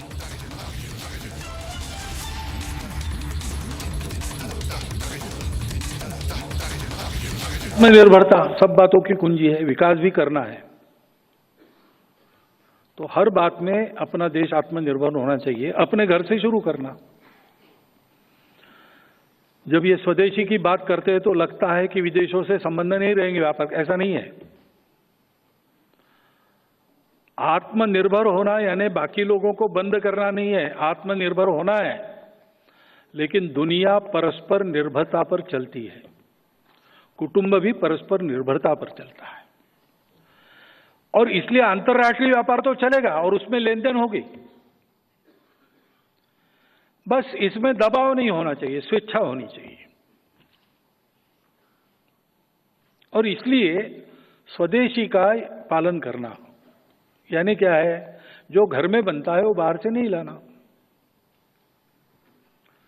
गर्मी के दिनों में आप अच्छा नींबू की शिकंजी बनाकर खा सकते हो, वे पी सकते हो, कोका कोला और क्यों लाना, या स्प्राइट भी, बाहर का पेय क्यों लाना, अपने घर का लाना। पिज्जा वगैरह के घर में बहुत अच्छा भोजन मिलता है, पोषक भोजन मिलता है, उसके अच्छे परिणाम स्वास्थ्य पर होते हैं, सारे डॉक्टर लोग जानते हैं और बताते भी है। लेकिन बार बार हाँ एक आध बार गए मजा करने के लिए पिज्जा खाया, चल सकता है, उतना उसमें लचीलापन रखना चाहिए। Focus to some breaking news that's coming in from the state of Karnataka. Pramoda Devi Vadiyar, the queen of Mysore royal family, has expressed concern over this year's Dasara celebrations in Karnataka. She said statements claiming Chamundeshwari temple does not belong to Hindus were unnecessary. The queen clarified that the government's Dasara is a cultural event while traditional religious rituals at the temple will continue privately. The member of Mysore's erstwhile royal family and MP Yaduvir had also said and expressed strong dismay over the way this year's Dasara celebrations are being planned by the Karnataka government.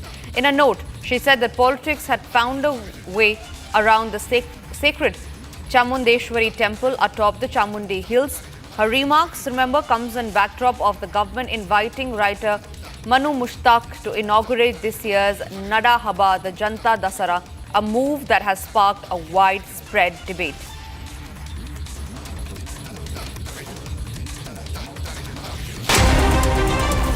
Bharat 1 Minute brought to you by Canara Bank. Together we can. Here's a quick check of the other stories that we're tracking in Bharat in 1 minute. The district administration has launched a new initiative providing free NEET and JEE coaching to 11th and 12th grade students preparing for competitive exams. 10 clusters will be formed in the city to train 600 students, specifically those in class 11th and 12th. The aim is to give students good exposure. Residents of Bhaderwa are in process to be moved to safer places as houses and temples are damaged in the area due to flash floods. The local authorities and NDRF are working towards the rescue operation. As Chhattisgarh moves along the path to come out from the clutches of armed Naxalism, the administration in the Maoist-hit Dantewada has started preparations to ensure a bright future for children through an innovative campaign, Bal Mitra. The campaign has been launched in Dantewada to bring school dropout children back into the path of education. The water level of Jhelum River in Srinagar has decreased, but as a precautionary measure, universities, colleges and schools in Kashmir remain shut for the second day.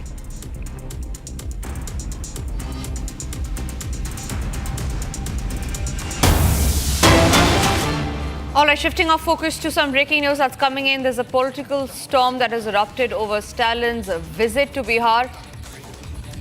Stalin, who visited Bihar, remember, at a time when elections are due this year end, with the BJP raking up the controversy over the anti-Bihar and anti-Sanatana remarks made by the DMK leaders in the past.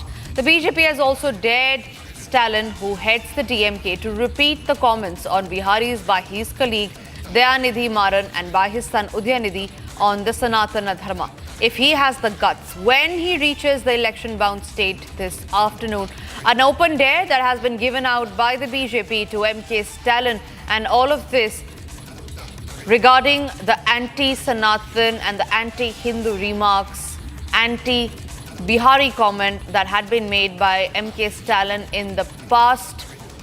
It has all come back now to haunt MK Stalin. Let's listen into some reactions that we're getting on the story.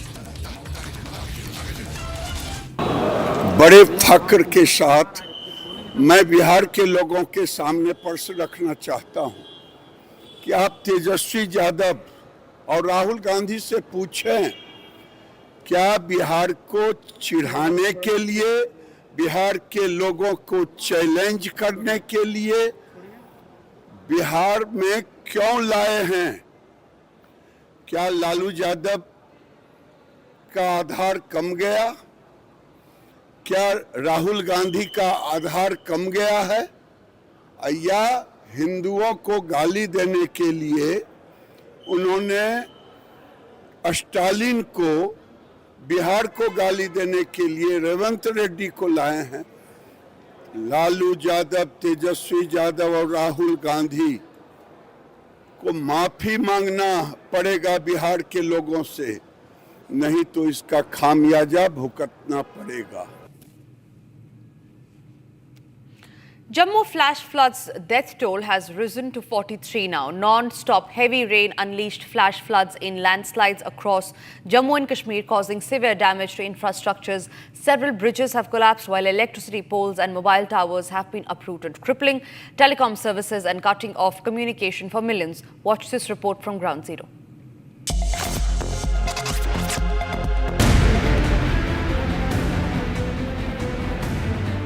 Heavy rains are continuing in the Jammu district, and also the water level is rising with each passing minute. Right now we are at the Jammu Tawi, where the water level has already surpassed the alert mark. Right now, since morning, we have been witnessing that how the water level is rising in the upper reaches of Jammu, and now here at the Jammu Tawi, you will see that the water levels have reached the next level, because in the upper reaches of the Udhampur, we are witnessing regular rainfalls taking place, and also the inclement weather conditions that are making it really very challenging. And here at the Jammu Tawi, the gusty flow of the water is making it really very challenging for the authorities to actually save the lower lying areas of Jammu. Here the fourth bridge of Jammu Tawi, the traffic is now moving with the full flow, but the authorities are also keeping a tab on the movement of the traffic, because if the water level surpasses a couple of feet, so then it will be that the traffic has to be halted. It was here in last one decade, 2024, when the river Tavi broke down from this very area and the water entered the civilian areas. This time also, if we speak of the situation is more or less the same, because the water is increasing with a rapid speed and there is no relief whatever it seems for now for the people, because the water level is increasing rapidly. And now the authorities, the Jammu and Kashmir Chief Minister Omar Abdullah is also holding a high-level meeting with the authorities, including the IGP Jammu and the Divisional Commissioner, along with the disaster management and the relief rehabilitation authorities, so that the situation can be contained, because nature's fury is on the rise. We have lost already close to 100 lives in the Kishtwar cloudburst, and now these inclement weather conditions and the heavy rains are making it difficult for the Jammu city and the nearby areas as well.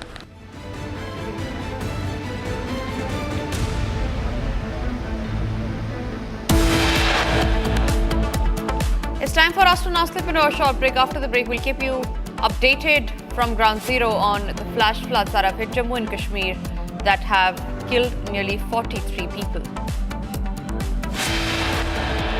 And the Prime Minister is to leave for Japan today. Also, next up on his itinerary is a visit to China. Getting all those details coming up after a short break.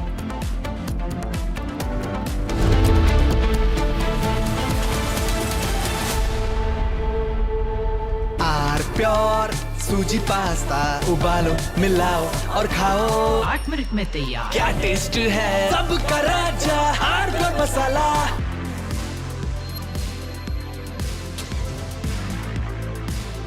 10 years of Creta, legend forever.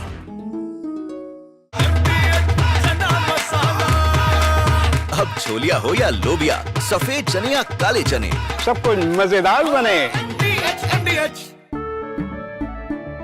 केसरिया से मन जोगी हुआ रे, दिल झूमे देखो मतवारा हुआ रे।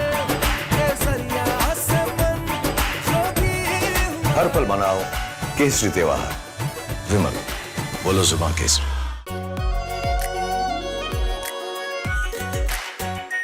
Are pure shahi paneer masala, delicious, healthy every day.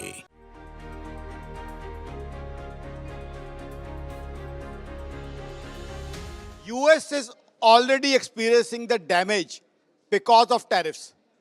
Already inflation is rising in US. Already job losses are rising in US. Already there's a compromise as far as GDP growth is concerned in US. Already US is finding it tough to reduce.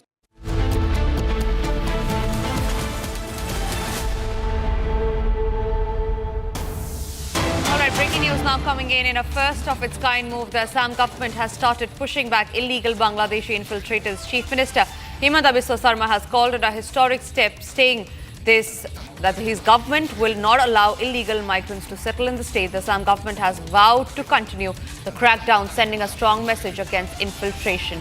Listen into this reaction of the Assam Chief Minister Himanta Biswa Sarma.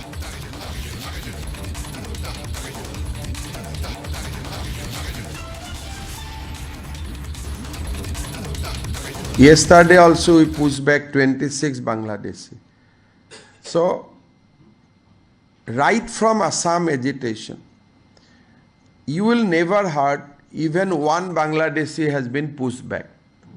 So, আজি 1985 চনৰ পৰা আজি 2025 চন হ'ল, কেতিয়াও কোনেও অসমত শুনা নাছিল যে বাংলাদেশীক পুশবেক কৰিব পাৰি। আমিতো সপ্তাহত 70ৰ পৰা 100 গৰাকী 100 বাংলাদেশীক এতিয়া ৰেগুলাৰ পুশ কৰি আছো, পুশবেক কৰি আছো, যেটো অসমত আগত কেতিয়াও নাছিলে। গতিকে যিখিনি কথা কোৱা হৈছে, যিমান পাৰি ষ্টেট গভৰ্ণমেণ্টৰ শক্তি অনুসৰি আমি ব্যৱস্থাও লৈ আছো। And it is a fact that Assam and Northeast being used as a corridor. So it cannot be. India-Bhutan bilateral relation marked a significant milestone with clean and green energy. The Puna Sangshu 2 hydroelectric project has now been fully completed along with its synchronization of its 6th and final unit. Here's the report on that. Bhutan's Prime Minister Shering Tokbe and Energy Minister Jem Shering, along with India's Ambassador Sudhakar Dalela, graced the milestone occasion. The massive 1020 megawatt project has been under construction for years. The Unit 6 produced 170 megawatts, making the project now fully operational. The first unit was commissioned in December 2024. Since its first commissioning, Punata Sanguchu 2 has already generated more than 2,160 million units of clean energy.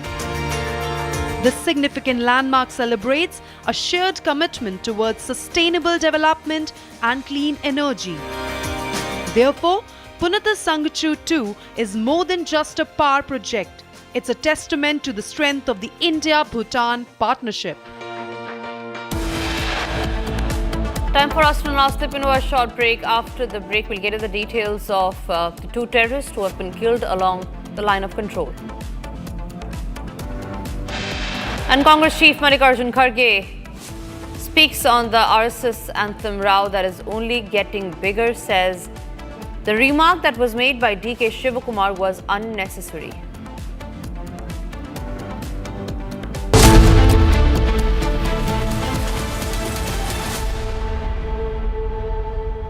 दादी के हाथों का जादू और खुशबू से महकता घर, माँ की मुस्कुराहट और खाने की सुगंध, MDH गरम मसाला, क्योंकि हर रिश्ता है स्वाद से जुड़ा। I choose a world where we dream and the limit is the sky, and this world is my home where I'm living my best. Mindfully crafted home decor fabrics, Sansar, a D-Decor brand. Live consciously. थोड़े में ज्यादा स्वाद, यही तो है इसकी खास बात। वाओ मम्मा, क्या स्वाद है? अरे मेरे राजा, सबका राजा R pure masala.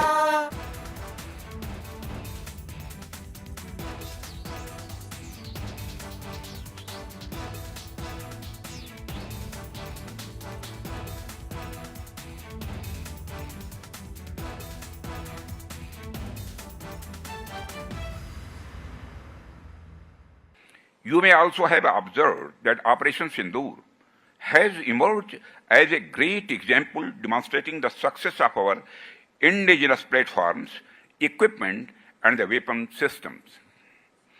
Its achievements have once again underlined that in the times to come, self-reliance is an absolute necessity.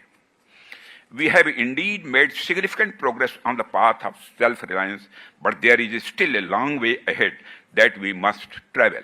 If we talk about self-reliance, especially in the field of the defense manufacturing, then I would like to say that India has embarked on a historic journey. We are once counted among the world's largest importers, but today, on the path of the self-reliant India, we are making a place among the reliable exporters of the world. Today, our indigenous platforms, light combat aircraft Tejas, advanced towed artillery gun systems,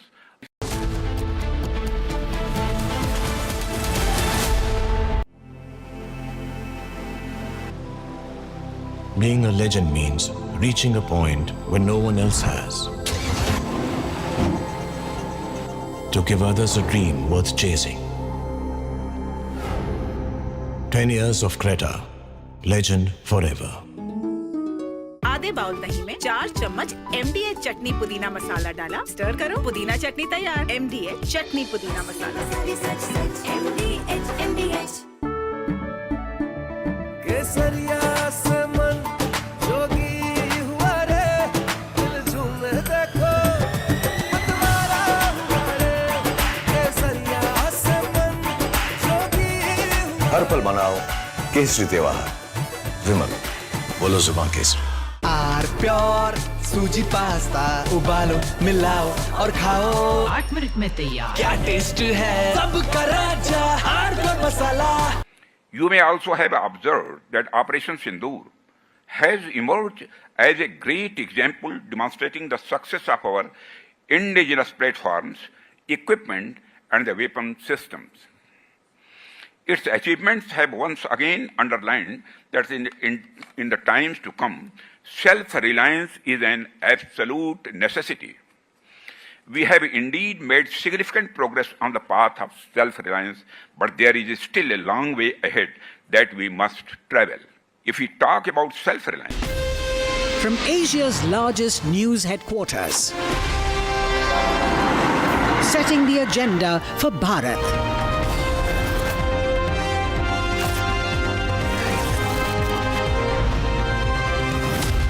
You're watching Republic.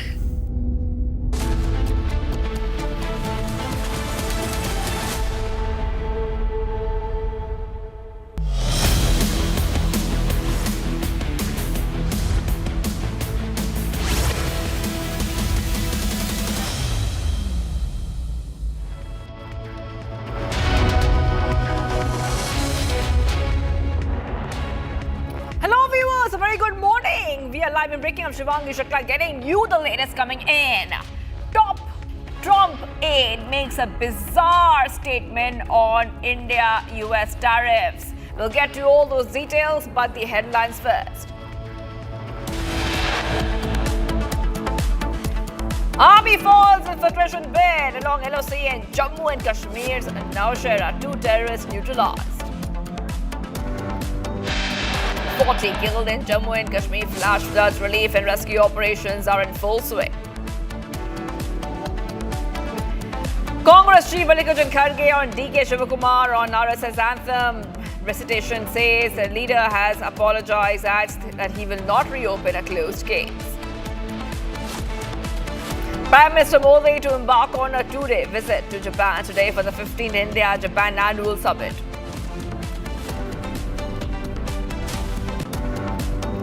White House advisor Peter Navarro labeled the Ukraine conflict Modi's war, claiming that India's purchase of discounted Russian oil has fueled Moscow's aggression.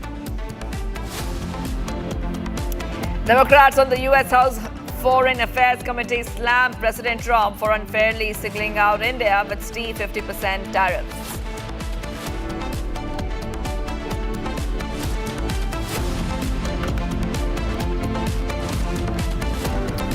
And viewers, the White House advisor Peter Navarro has labeled the Ukraine conflict Modi's war, claiming that India's purchase of discounted Russian oil has now fueled Moscow's aggression and burdened American taxpayers, while saying India could get a 25% reduction in U.S. tariffs if it stops buying Russian oil. In an interview, White House advisor Peter Navarro referred to the conflict influenced by India, saying that the path to peace runs in part through New Delhi. So very, very bizarre logic. White House advisor and a top Trump aide, Peter Navarro, has said that the path to peace in Ukraine runs in part through New Delhi. Now remember that Peter Navarro is accusing India of fueling Russia's war through discounted oil purchases. In an interview, he said that India would straight away get a 25% reduction in U.S. tariff if it stopped buying Russian oil. Navarro also underscored that the path to peace in Ukraine runs in part through New Delhi. I mean, it is essentially Modi's war because the road to peace runs in part through New Delhi. Remember that these remarks are coming in as President Trump's 50% tariffs on Indian goods took effect yesterday. In fact, we are being joined right now by a guest to help us understand what exactly is going on. Ambassador Deepak Vora, former envoy, joining us here on Republic TV. Thank you for joining us here, Ambassador. Very bizarre logic, specifically saying that the path to peace in Ukraine runs in part through New Delhi. What kind of a bizarre logic is this on the India-US tariffs, Ambassador? Thank you very much. Can you hear me, ma'am? Yes, I can. Thank you. Thank you very much. I've just landed in New Delhi from Leh Airport. And Leh, of course, the most beautiful part of the world. They have never heard of Peter Navarro, much as you might imagine that he's the king of the universe. Now, let me just tell you, earlier he had said that if India wants to be a strategic partner, it should behave like one. Could you please send him a copy of an English language dictionary that a partnership is never one person with himself or herself, but it's more than one. I can also tell him if US wants to be a partner of India, then the US should behave like one. But this nonsense about the path to peace running through New Delhi, let me also just tell him that the path to peace runs through Washington. If the United States decides to have zero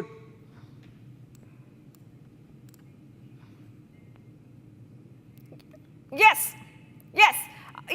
Democrats also we're coming to know that Democrats on the U.S. House Foreign Affairs Committee slammed President Trump for unfairly singling out India with steep 50% tariffs, even as China, one of the largest buyers of Russian oil, faces no such penalties.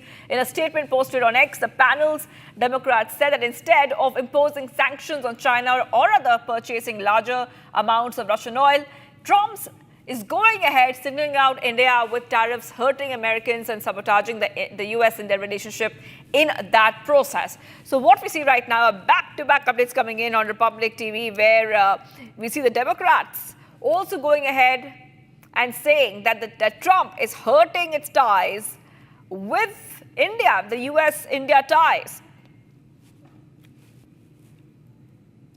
The Democrats' U.S. House Foreign Affairs Committee has slammed President Trump and his administration for singling out India over its purchase of Russian oil, even as China, one of Moscow's largest crude exporters, faces no such penalties. And I think we have with us back Ambassador Deepak Vora joining us.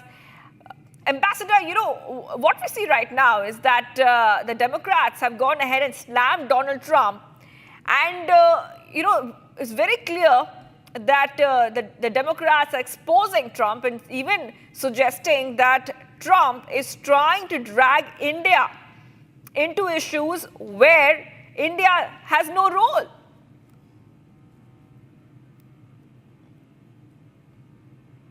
Yes. Can you hear me? The Democrats are absolutely right. But on the other hand, ma'am, it's important to remember that Donald Trump... Do you hear me? Yes. Hello. All right.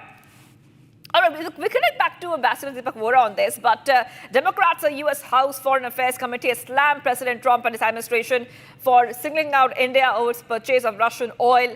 And the Democrats panel has posted, instead of imposing sanctions on China or other purchasing larger amounts of Russian oil, Trump is singling out India with tariffs. Okay, let's move ahead, because viewers remember Trump's sanctions on India unraveled decades of diplomatic work towards a strategic Indo-US partnership built on shared concerns over China, military incident, Operation Sindoor, and India's strike on a US-linked Pakistani base worsened ties influenced by the deep state. Trump shifted towards Pakistan, alienating India. In response, India has pivoted to Russia and other partners, asserting its sovereignty, strategic autonomy, and resilience. Major General J.D. Bakshi explains more.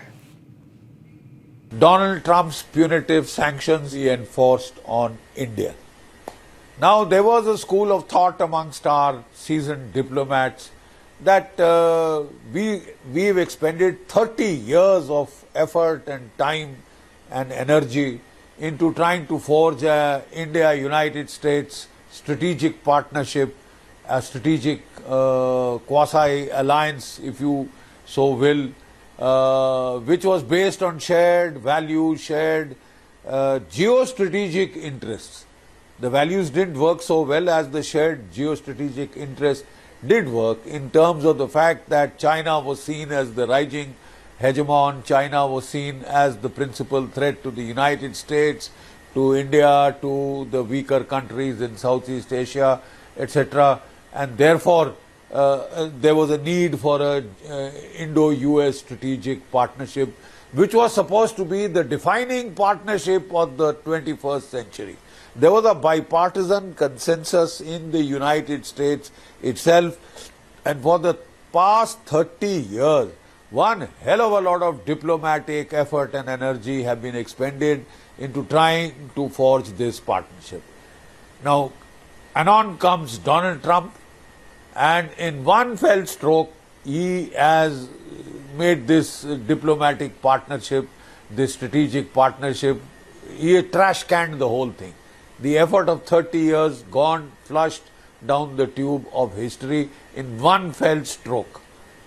One temperamental stroke by Trump, and the entire edifice of our geostrategic equation between India and the United States gone up in smoke.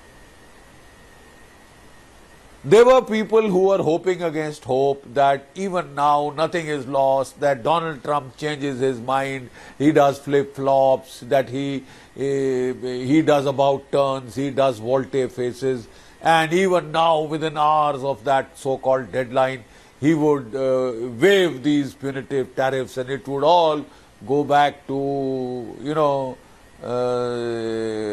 lovey-dovey relationship that we had in Donald Trump 1.0. Well, from the very beginning, I was inclined to be highly skeptical, for the simple reason that it is not the trades and tariffs alone that have brought us to this sorry pass. It is the target list of Operation Sindoor. The Pakistani Air Force tried to hit 15 Indian air bases.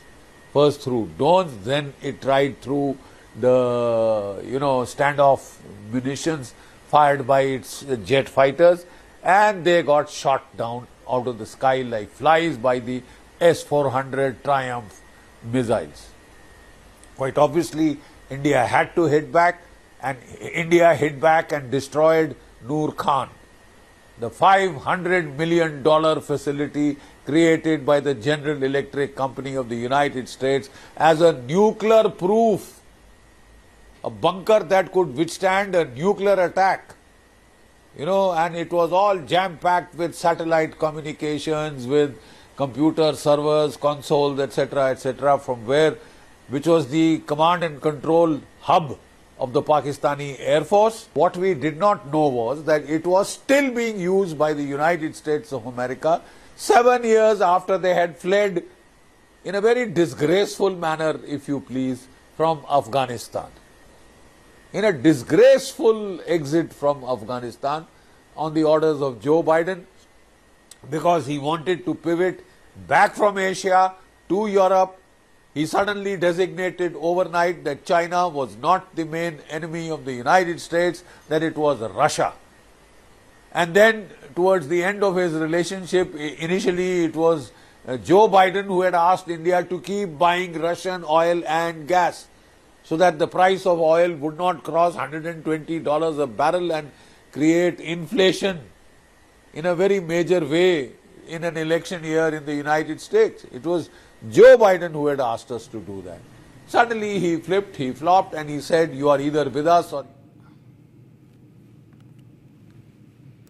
And the hostility that the Joe Biden regime in its fading years showed towards India was unbelievable. And at the back of it was the deep state in America.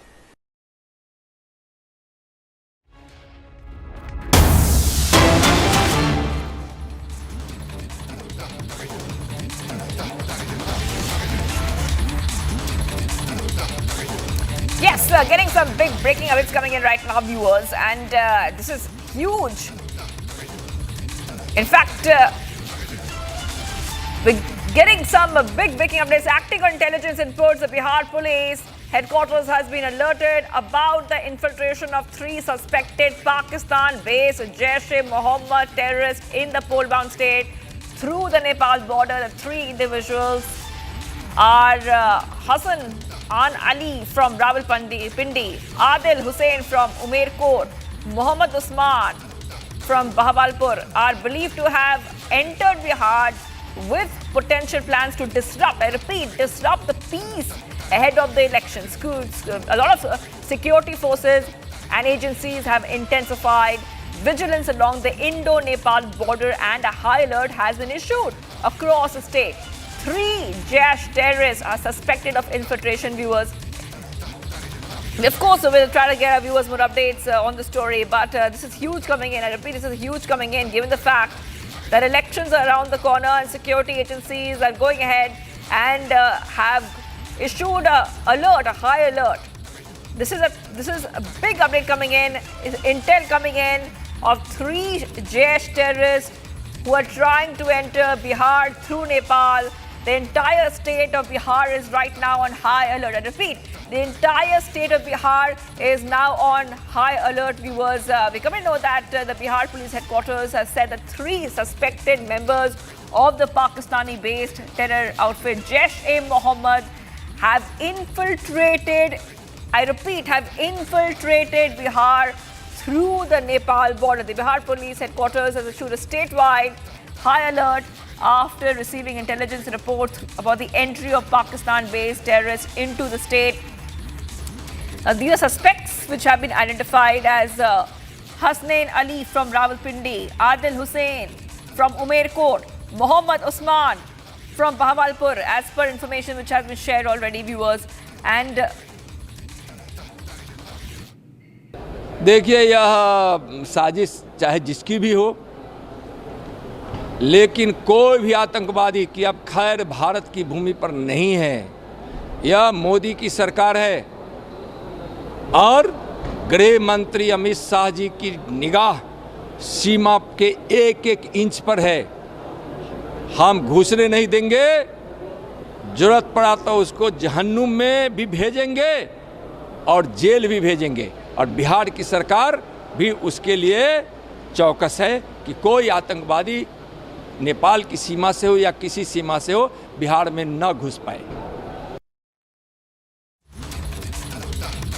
all right, getting back to what's coming in right now on Republic TV, and 3 Jaish terrorists are suspected of infiltration. Now, let's tell you exactly what is happening.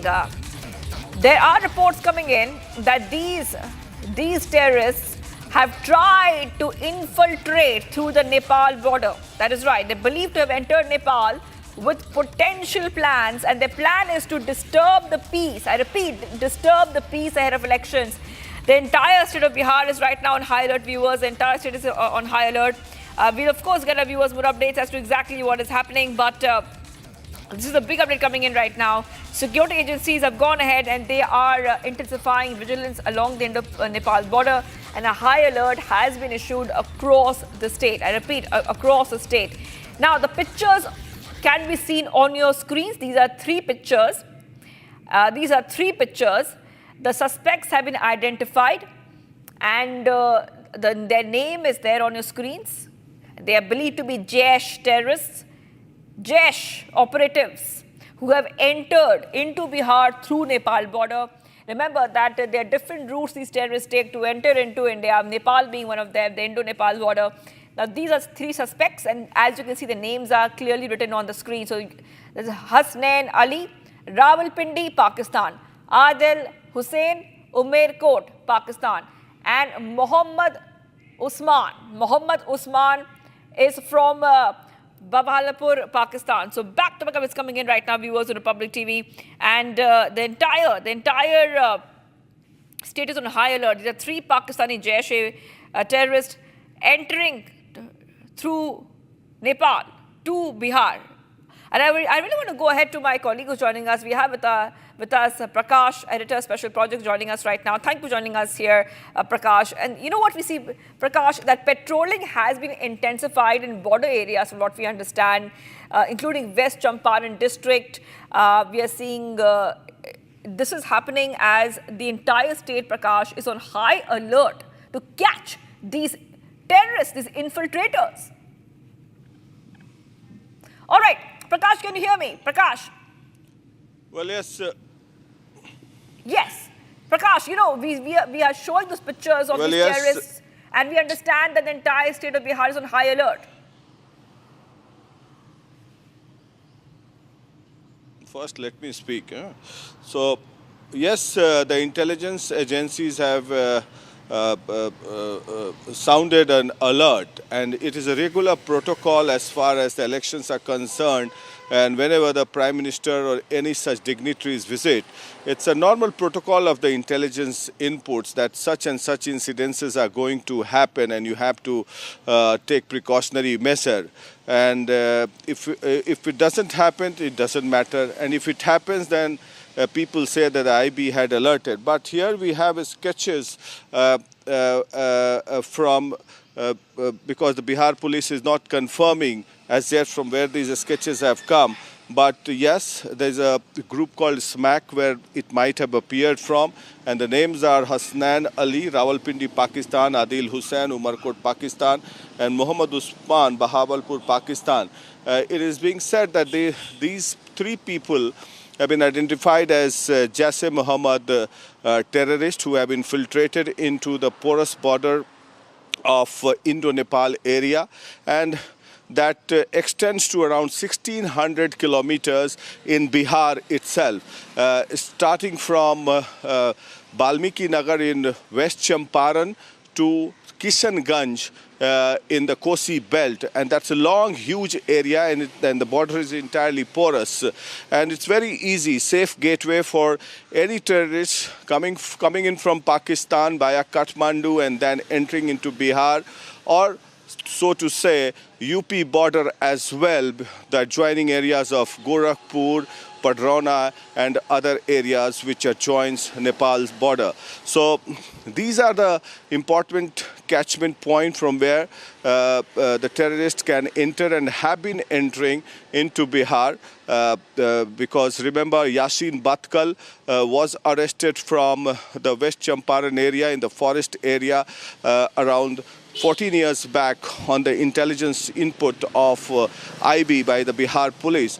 So this is nothing new, and though the alert has come, security agencies and different forces of paramilitary forces of Bihar as well as the central paramilitary forces have been alerted in Bihar, keeping in mind the fact that Bihar goes to the polls in October, November. and there would be visit of many dignitaries in Bihar, including Prime Minister Narendra Modi and several other important functionaries. So this is an important development coming in, and security forces have been alerted. Back to you. All right, thank you for joining us with those details, Prakash. I really have to move ahead right now to some of the other stories we're tracking on Republic TV. And getting some more breaking updates coming in. RCB has issued a first ever statement on the Bengaluru stampede incident. The RCB has said that the silence was not absence but grief.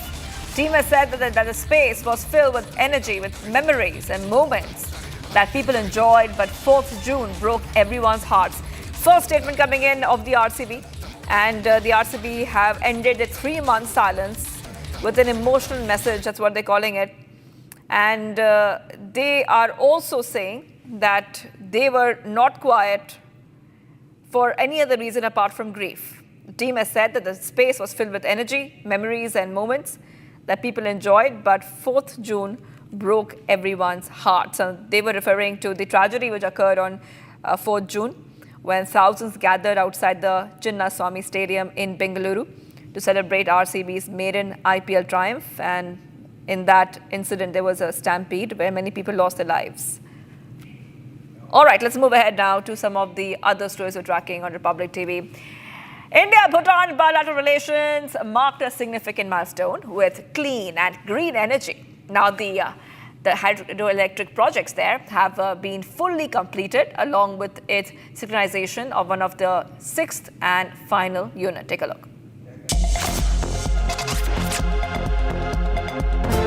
Bhutan's Prime Minister Shering Tokbe and Energy Minister Jem Shering, along with India's Ambassador Sudhakar Dalela, graced the milestone occasion. The massive 1,020 megawatt project has been under construction for years. The Unit 6 produced 170 megawatts, making the project now fully operational. The first unit was commissioned in December 2024. Since its first commissioning, Punata Sanguchu 2 has already generated more than 2,160 million units of clean energy. This significant landmark celebrates a shared commitment towards sustainable development and clean energy. Therefore, Punata Sanguchu 2 is more than just a power project. It's a testament to the strength of the India-Bhutan partnership. Bharat 1 Minute brought to you by Canara Bank. Together we can. All right, getting some updates coming in. Chandigarh-Manali highway closed due to landslide in Banala amid heavy rainfall in the area. Restoration work is underway, trying to restore the situation. UP Chief Minister Yogi Adityanath expressed condolences to the families of those who died in a landslide near Vaishno Devi Shrine. In Jammu and Kashmir, CM Yogi also announced financial assistance of Rs 4 lakhs for the families of deceased residents of UP. The Army Marksmanship Unit located in Madhya Pradesh will now train military personnel, nurturing national talent to compete in major national and international shooting competitions, including the Olympics.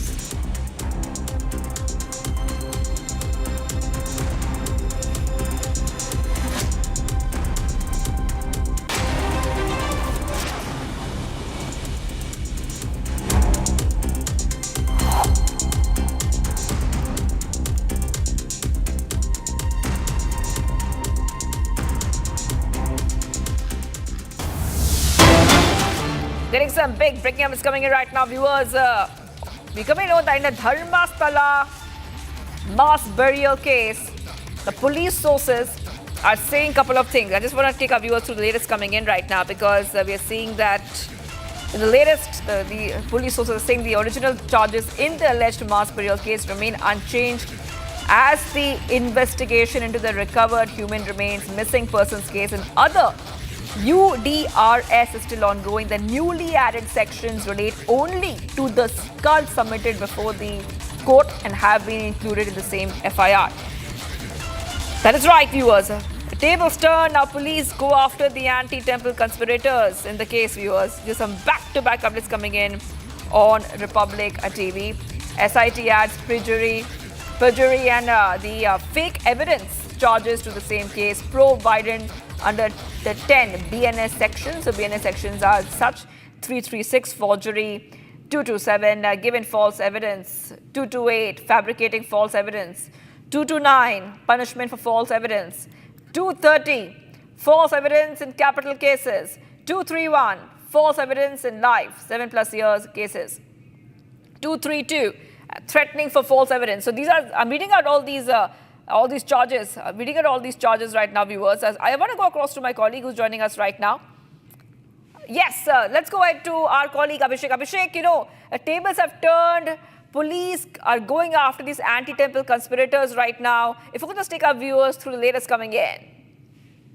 Shivangi, when the whistleblower who appeared in front of the Bentonville magistrate stated that he collected the skull out of his own will, and he also wanted to make a statement in front of the magistrate stating that there were over hundreds of bodies which had been buried by him in between 1998 to 2014 in and around Dharmasthala and river Netravati. The magistrate considered his statement under section 182 and recorded his entire statement on the video recording as well. And after which the Karnataka state government formulated a special investigation team, after which the marksman took the special investigation team officials to 13 to 19 places where he claimed to have buried over hundreds of bodies. However, point number 6 and 11A are the only two places where partial remains of the skulls and the skeletons were found.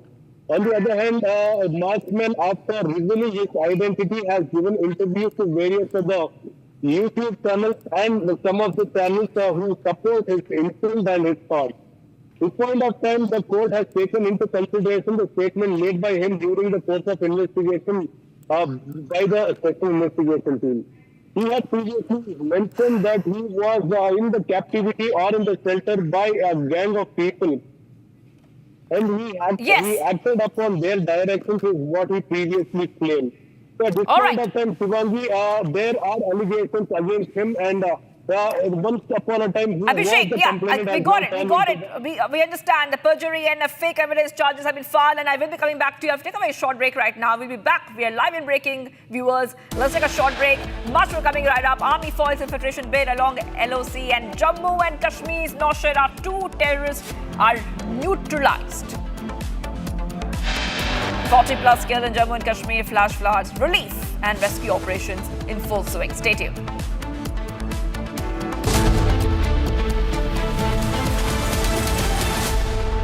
I choose a world where we dream, and the limit is the sky, and this world is my home where I'm living my best. Mindfully crafted home decor fabrics.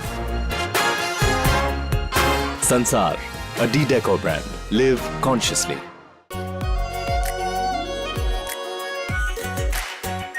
Our pure Shahi Paneer Masala. Delicious, healthy, every day.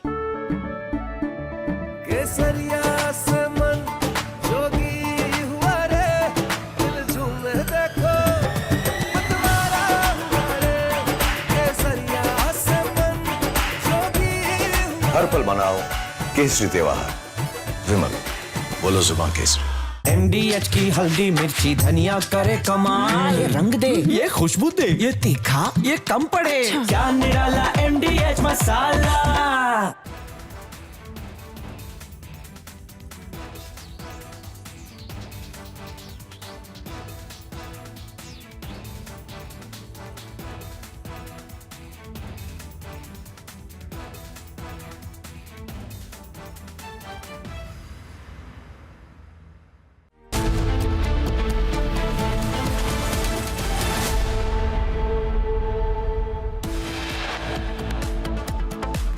Viewers, top headlines. Army foils infiltration bid along LOC and Jammu and Kashmir's Nowshera. 2 terrorists have been neutralized.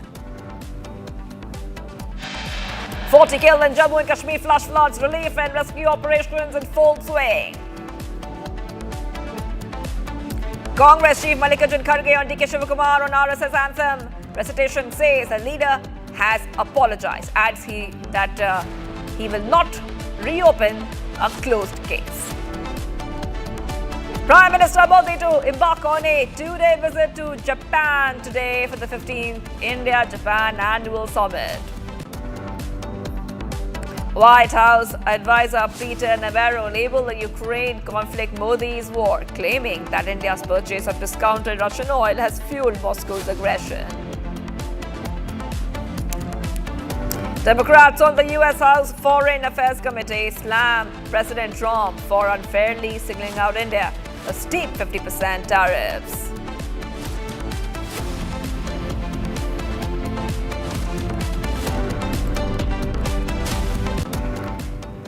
And viewers, let's go ahead to the big story we're tracking right now. In a dramatic twist in the Dharmasthala case, the police have filed charges of perjury and fabrication of evidence against individuals involved in a conspiracy to defame the temple. The so-called anti-temple gang now faces legal action for misleading, I repeat, misleading the investigation with false claims and false materials. Authorities are citing deliberate attempts to malign the temple's reputation. They shifted focus to those accused of orchestrating the hoax. The SIT, which has been probing the Dharmasthala case, has widened its investigation.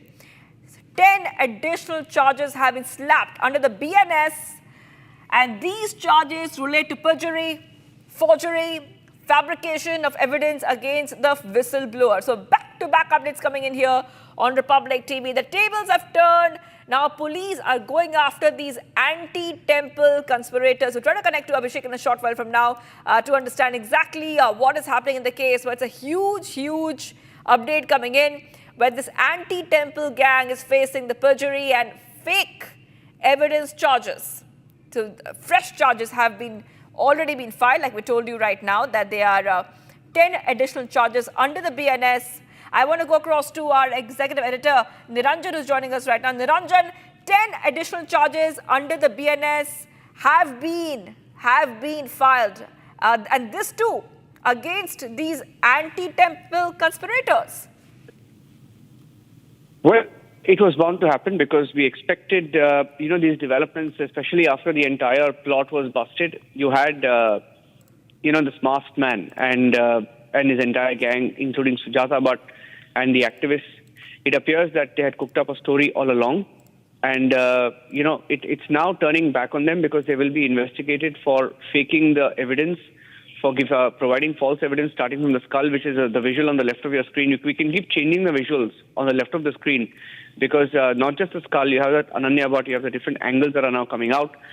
It appears now that the police is focusing the investigation completely on the fact that there was a conspiracy, on the fact that, they tried to manufacture evidence, and the fact that they came up with a false story to target the temple. So they're going after the conspiracy angle now. And the different charges that we are seeing that have been booked. As far as this particular case is concerned, we're getting in more details. Let me just take you through some of the charges. The additional charges, a new FIR. The original charges, we are being told, in the alleged mass burial case remain unchanged as the investigation into recovered human remains, missing persons, and other cases are ongoing. But the newly added sections relate only to the skull that was submitted, and the skull itself, we know, was a fake piece of evidence that was shared with the SIT. They've now added perjury and fake evidence, 336 of BNS, which is forgery, creating, altering fake documents. Section 227, giving false evidence, deliberately lying. 228, fabricating false evidence. 229, punishment for false evidence. 230, false evidence in capital cases. 231, false evidence in life. And similarly, all the new charges that have been added essentially will be in relation to this skull that was produced. It appeared that the skull was not even that of a woman, it was that of a man. So I think the game is called out, and it's likely to get interesting in the next few days.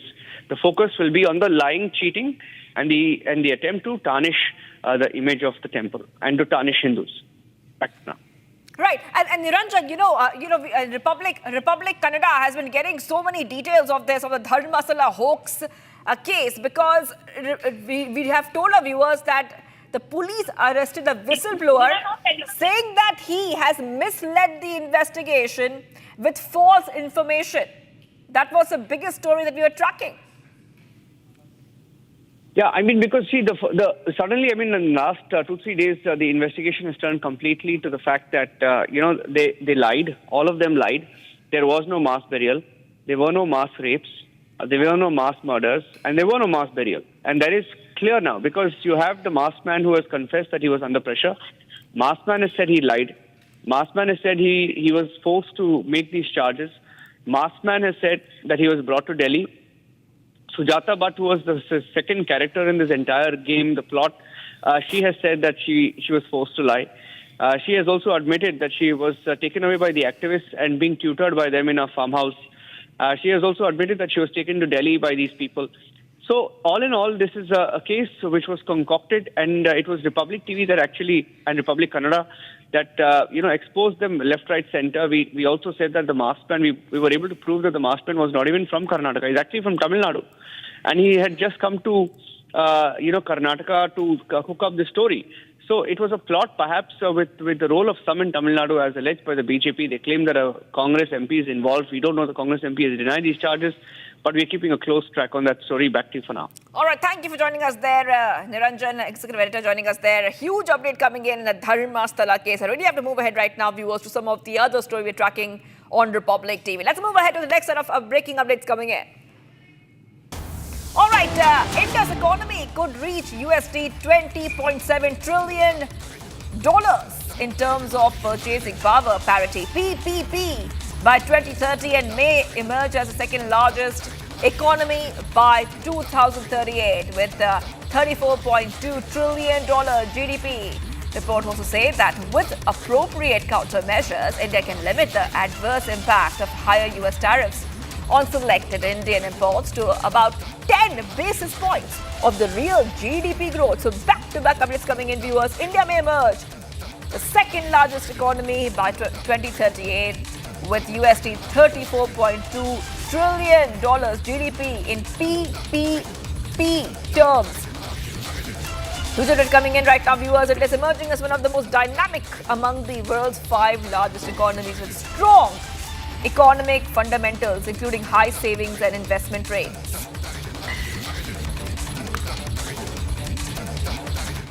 India and the US are finalizing a deal worth over $1 billion for 113 General Electric 404 Mark 1 engines to power the Indian Air Force's LCA Mark 1A. This agreement follows a previous contract for around 99 GE 404 engines, which has now faced delays of over 2 years. India has pressed the US to expedite the delivery of these critical engines to bolster its Air Force capabilities. Here's all that you need to know.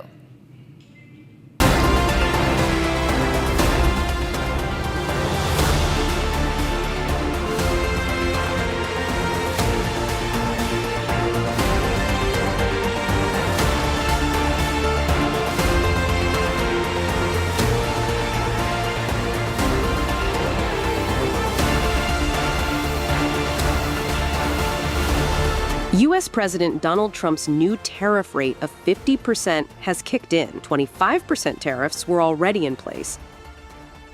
Another 25% have been imposed starting today as a result of India's purchase of Russian oil. Amid these tariffs being imposed, India is on track to sign a $1 billion contract with American aerospace giant General Electric for the supply of 113 GE 404 engines to support the expanding Tejas fighter jet program. Sources say discussions are progressing steadily, with a formal agreement expected to be inked by September. Under the proposed timeline, GE will deliver 2 engines per month, ensuring a continuous supply for India's indigenous fighter production. This upcoming deal follows India's approval of an earlier contract for 97 additional LCA Mark 1A jets, valued at over 62,000 crore rupees, part of the broader plan to replace the Indian Air Force's retiring MiG-21 fleet. Public sector giant HAL, which is manufacturing the jets, has already procured 99 engines for the first batch of 83 aircraft. The new order of 113 will bridge the gap for the next round of production, helping HAL hit its target of 212 GE 404 engines without delays.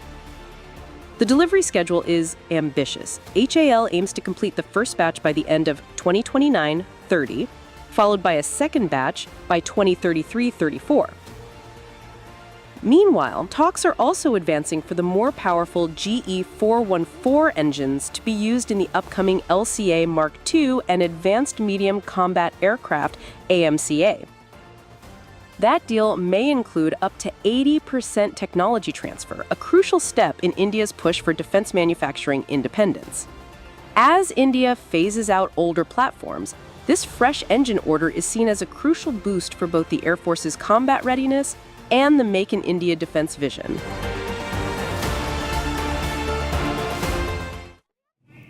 Getting some more breaking news coming in right now. The Nikki Bhati dowry death case, investigators from Kasna police have now recorded statements from the Fortis Hospital doctors and nurses. And in fact, the police have seen CCTV footage showing relatives Devendra, Daya Bhati, mother-in-law, Satvir Bhati, father-in-law, Rohit Bhati, brother-in-law, present at that hospital. Investigation, remember, is continuing right now. The police investigation is continuing right now. And the investigators are looking at all possible angles. And this is coming in as we saw a huge twist in the case already, where now Nikki's sister-in-law has accused Nikki's family of harassment and dowry demand. So this entire story is taking multiple turns. And simultaneously, we see the Kasna police have recorded statements. Let's go to Akil. Okay, we'll go to Akil. We'll connect back to Akil once he's back with us. But the investigators from Kasna police have now recorded statements from Fortis Hospital doctors and nurses. The dowry death probe is still on. Multiple angles are being investigated by the police. And remember, on the right-hand side, you can see that it's a fresh twist coming in that case already, where Nikki Bhati's sister-in-law has alleged that she was physically assaulted and humiliated by Nikki's family members over dowry demands. So counter charges are also coming on Nikki's skin. On the left hand of your screen, you can see that already those pictures, very disturbing pictures coming in of the abuse that Nikki had to suffer. But the investigation is still continuing in this case, viewers. The questioning is taking place right now. I want to go back to Akil. Akil, it looks like some more statements have been recorded from the doctors and nurses. If you could just take our viewers through the latest coming in. Well, Shivangi, if you see what we have got to learn from the Gautam Buddha Nagar police team, that they have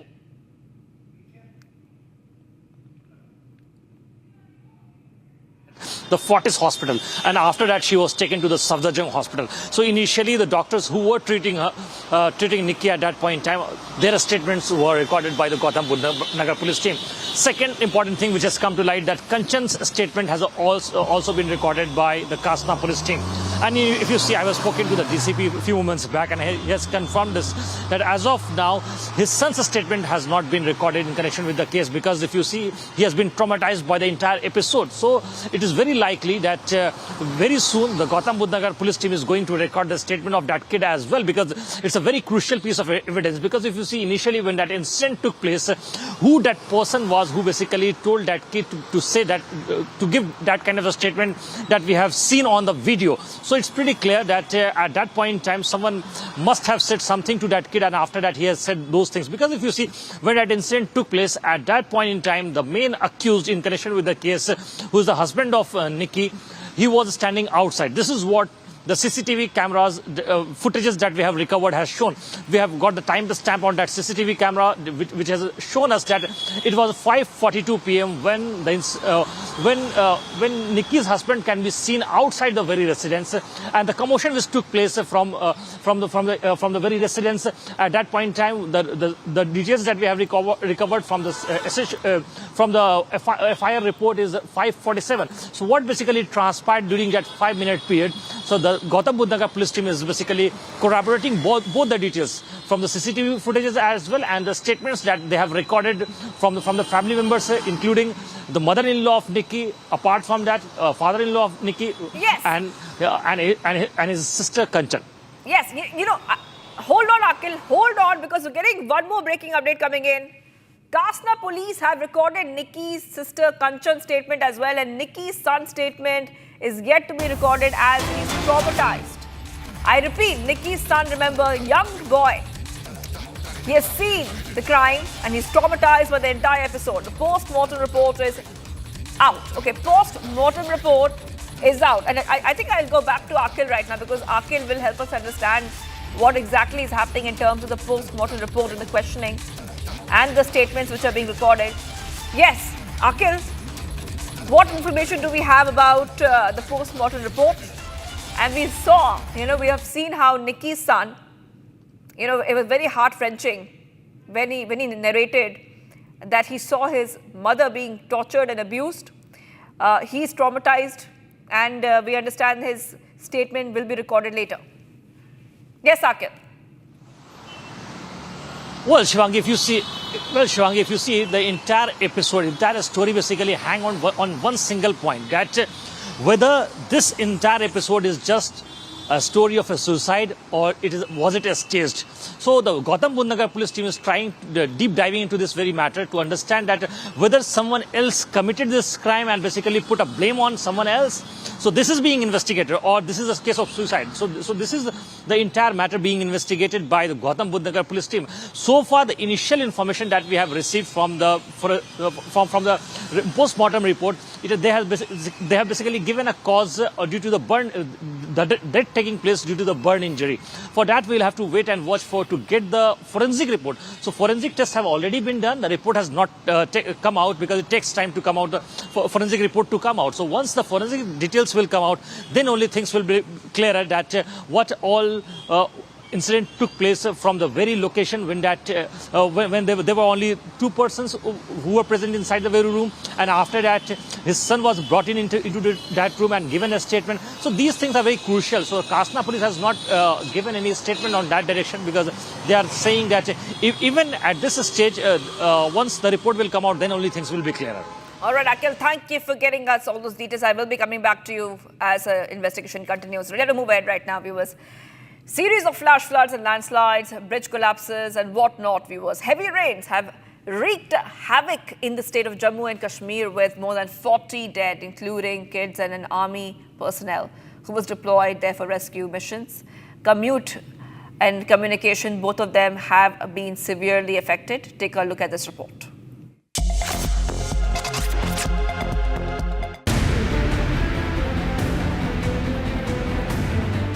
Heavy rains are continuing in the Jammu district, and also the water level is rising with each passing minute. Right now we are at the Jammu Tawi where the water level has already surpassed the alert mark. Right now, since morning, we have been witnessing that how the water level is rising in the upper reaches of Jammu, and now here at the Jammu Tawi, you will see that the water levels have reached the next level, because in the upper reaches of the Udhampur, we are witnessing the regular rainfalls taking place and also the inclement weather conditions that are making it really very challenging. And here at the Jammu Tawi, the gusty flow of the water is making it really very challenging for the authorities to actually save the lower lying areas of Jammu.